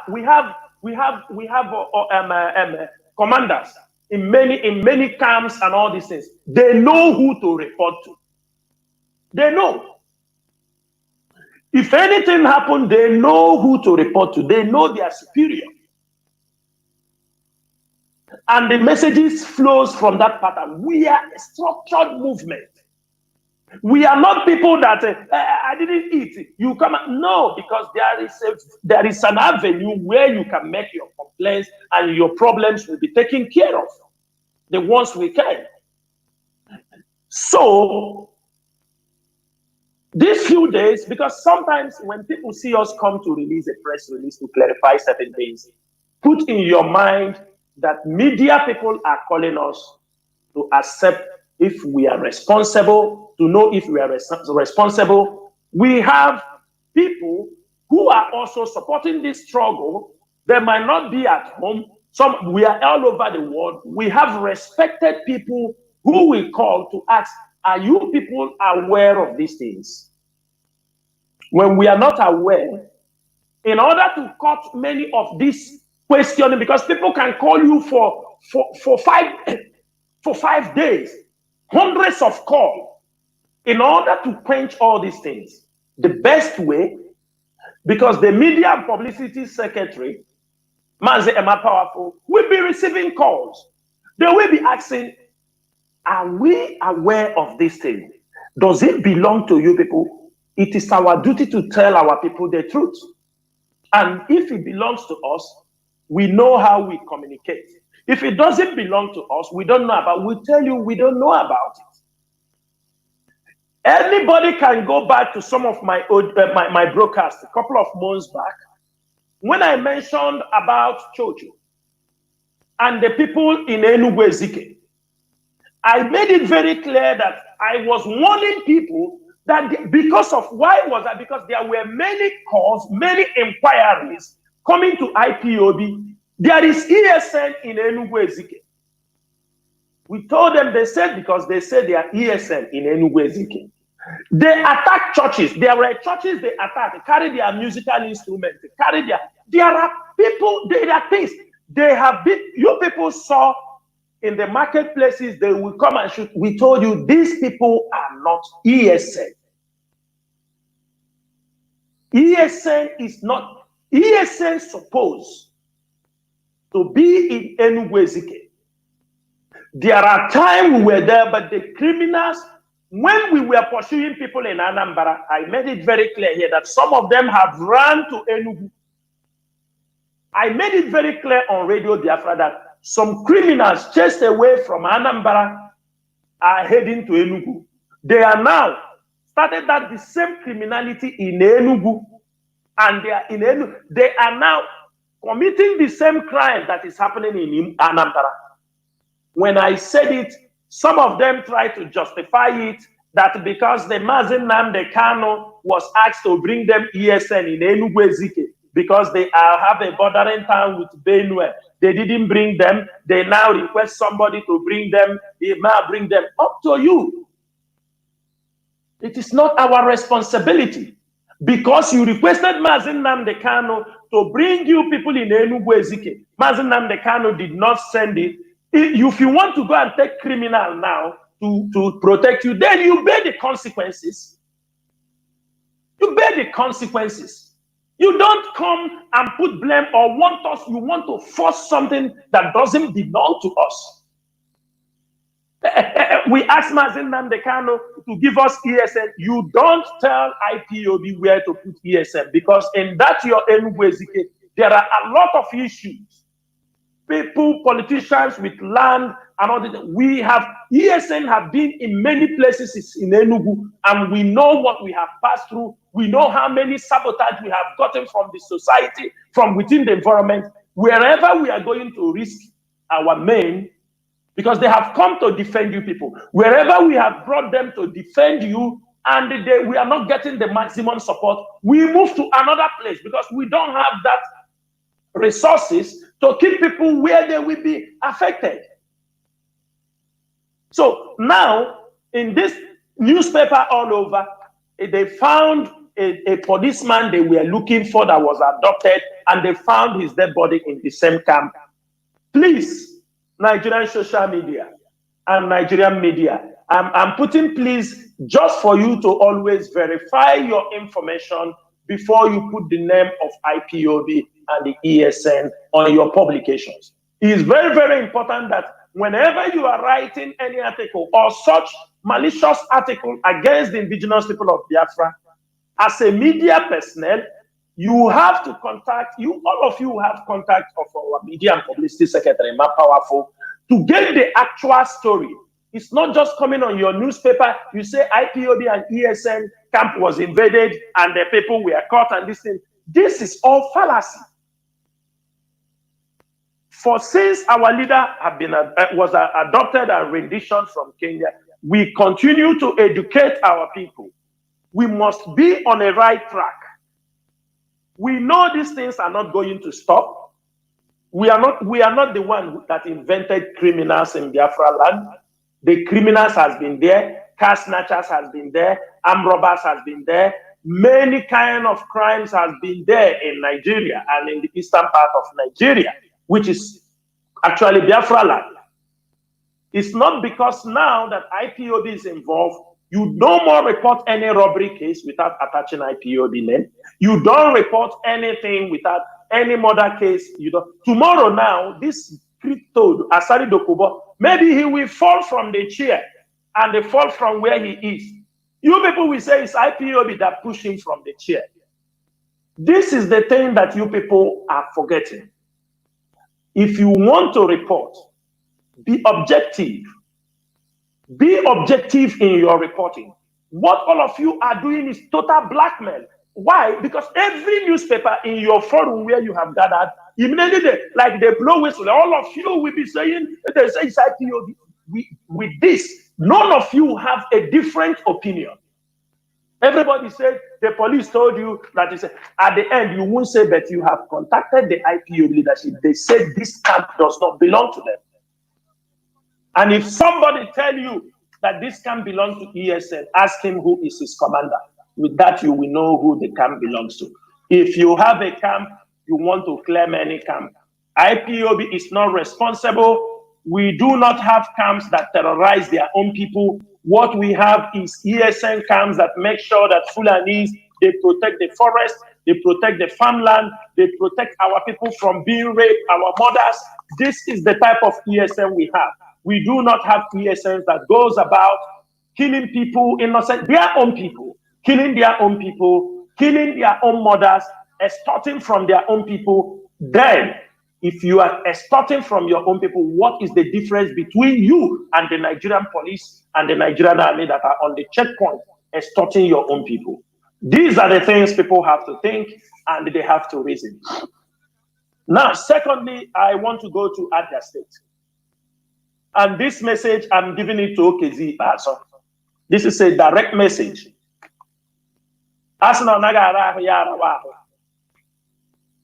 We have witnessed with great dismay for this couple of months, many IPOB members are being adopted in Abia State.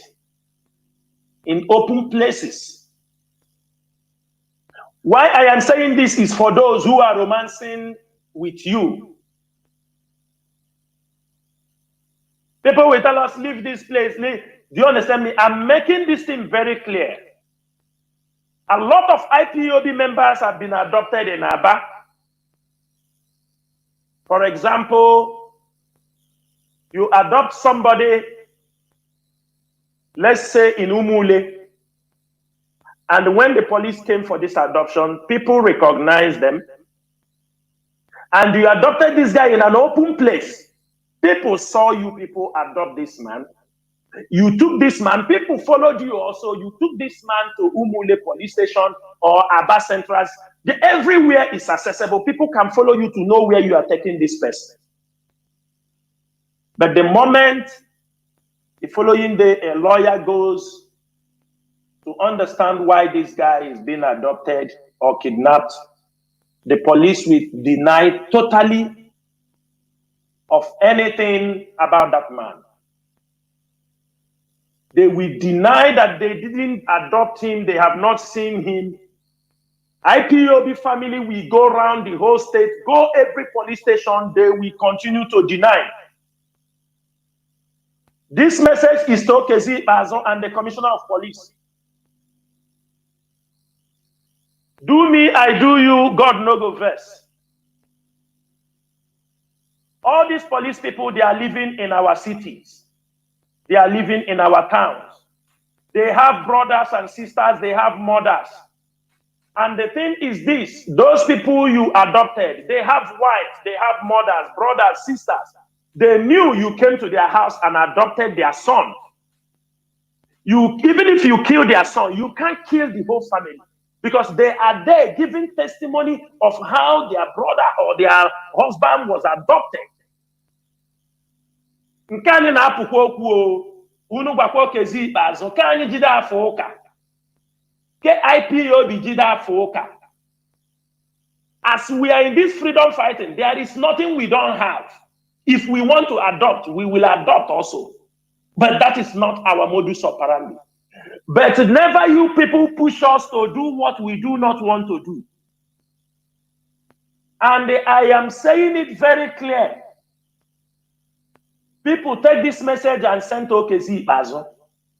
The amount of IPOB members that we have gotten their report that the police came to their house, arrested them, and when you go to the police station, the police will deny. Let me make it very clear. IPOB have the capacity. ESN, we have the capacity to adopt everybody in one police station. We have it. We have this capacity if we want, because we know that this is not the right way to go. But you see that police station that you adopted this guy, lawyers are coming, people are coming. IPOB have the capacity to command men and invade the police station and adopt every police officer in that place. So that they have families. They have parents, but every day they are adopting our people. And there are people they have adopted in Aba, Makachineke. I am saying it on radio. If they don't provide those people, if they don't provide where they are, we are giving them time. You cannot adopt somebody in his business premises.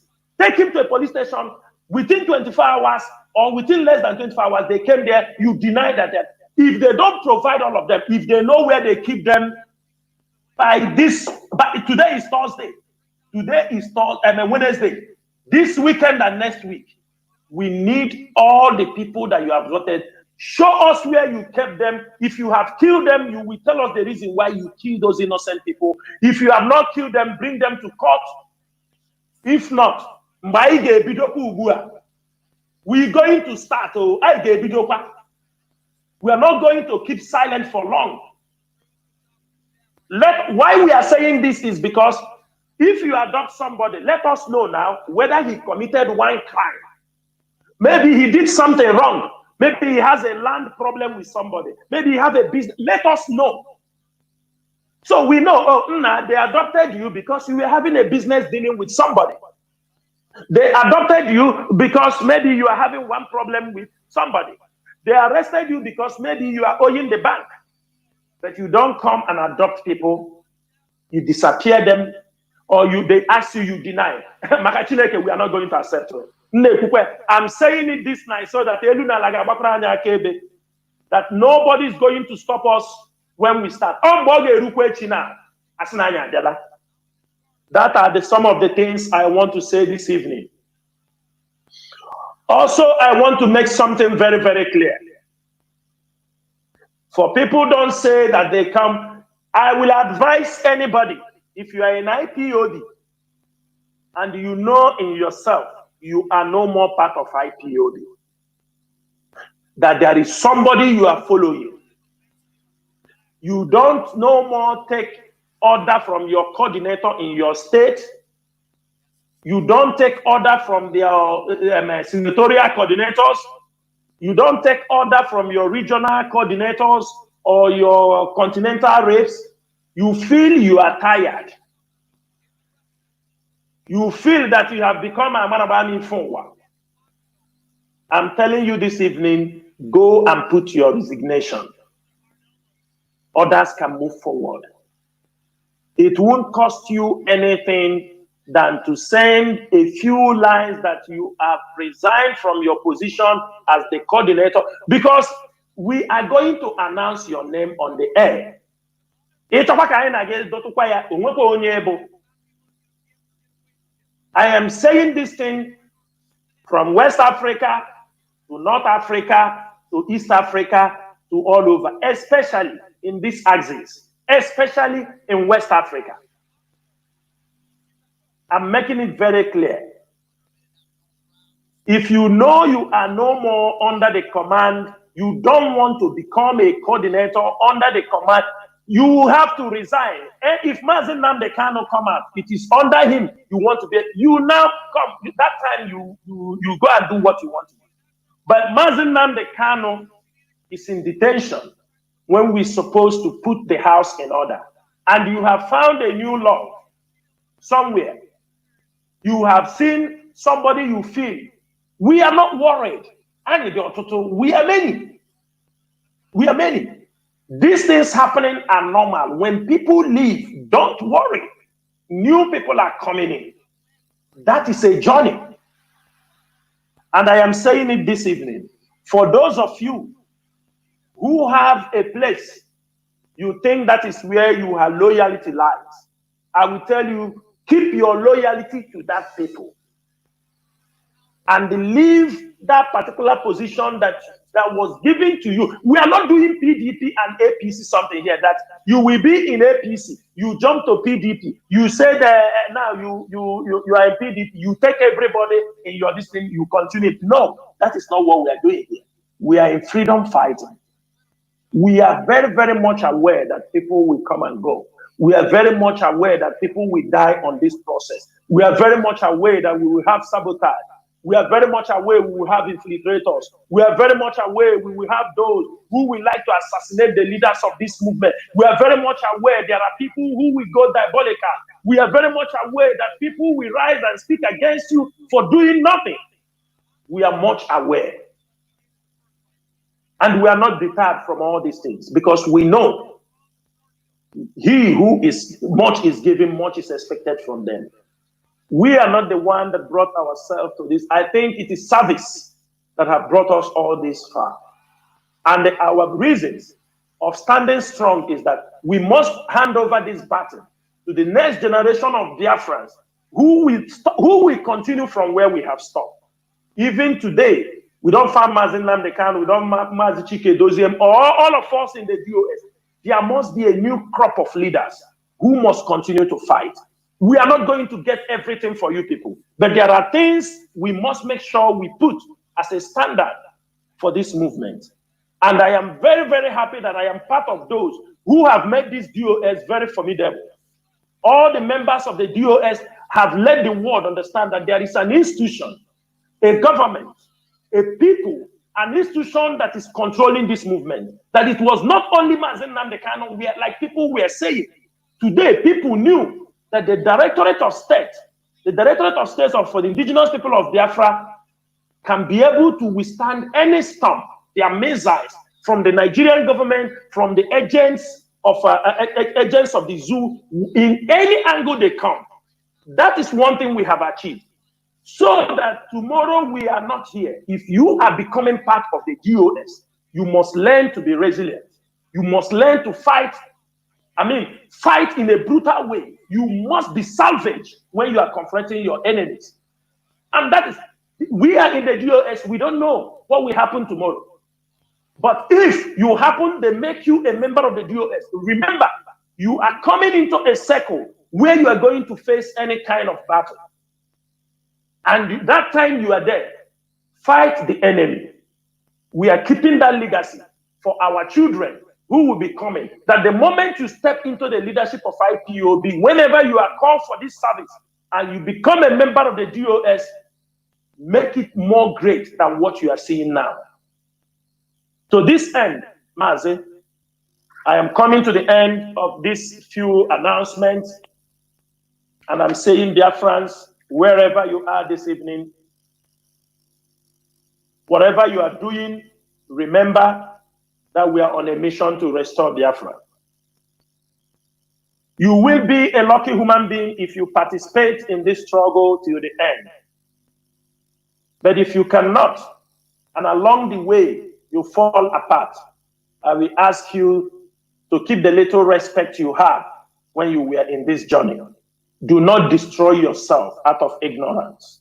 Do not destroy yourself out of bitterness. Do not destroy yourself out of it is not you. Do not destroy yourself because it is him, it is not me.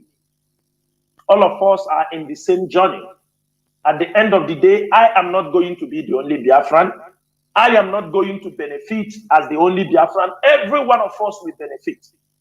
That is why you see us, you see all these comrades coming on radio on a daily basis without being paid.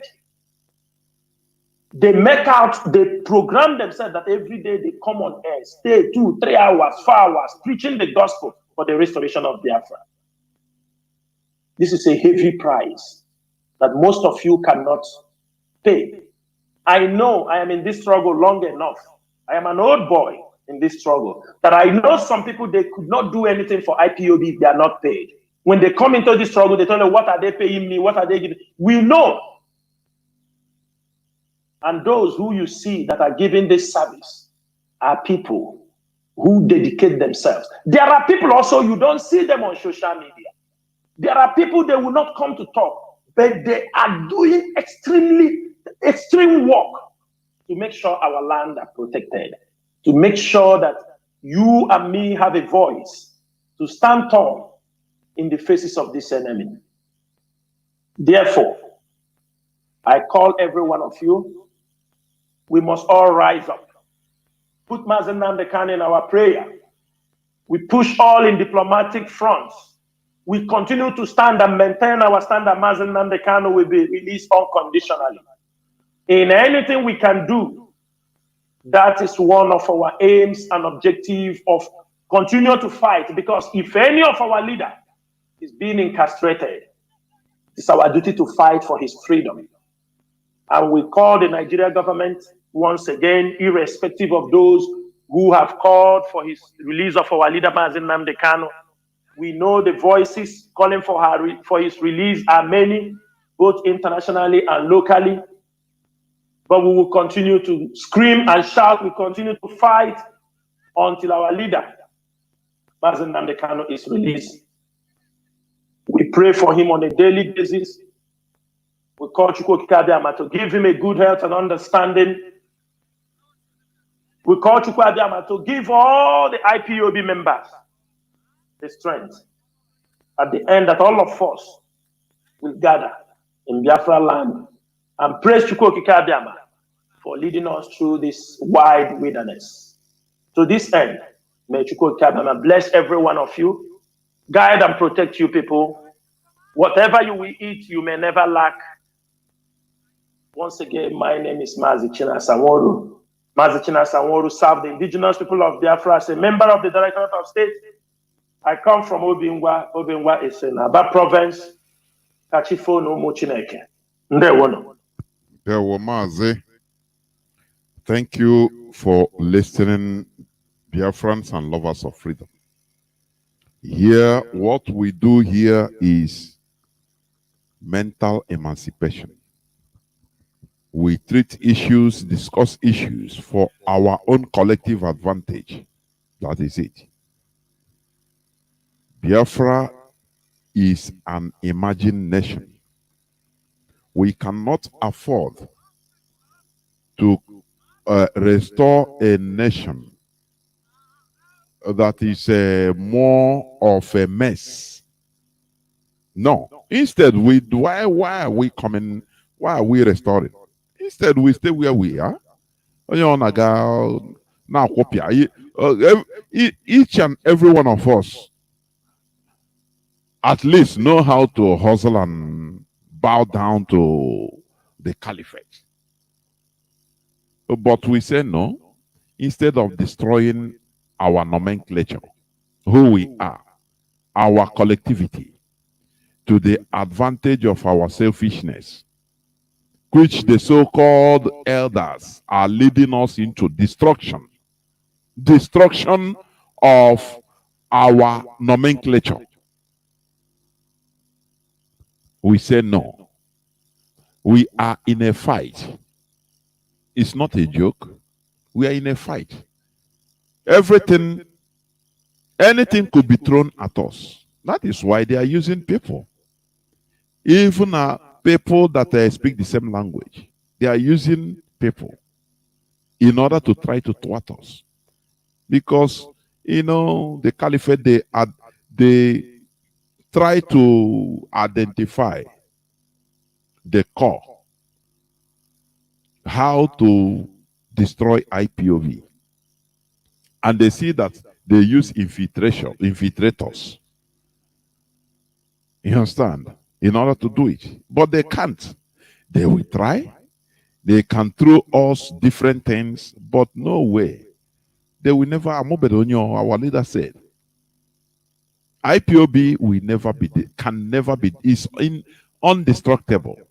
That is who we are. We must continue in what we are doing. Biafra is our religion. Biafra is who we are. It's our identity, our ideology. Since 1970, we don't have any ideology until the coming of our leader, Mazi Kanu. Therefore, we must continue in this struggle. We have no back to go to. It is our collective effort that will make us to succeed in what we are doing. Mazi Kanu is there, suffering for no sin of his, but for our collective interest. Therefore, we must join hands together genuinely, in order to make sure that the restoration of Biafra is a success. And it is. It will be. Because Biafra is coming. The more harder it is becoming, the more glorious it will be later when it comes. So that when we understand, when our future generations will study the costs of the nations, the nation they are enjoying, they will not play with it. Thank you for listening. Thank you for listening today. From me, Mazi Jonathan Chinedu, from here, it is simply good evening.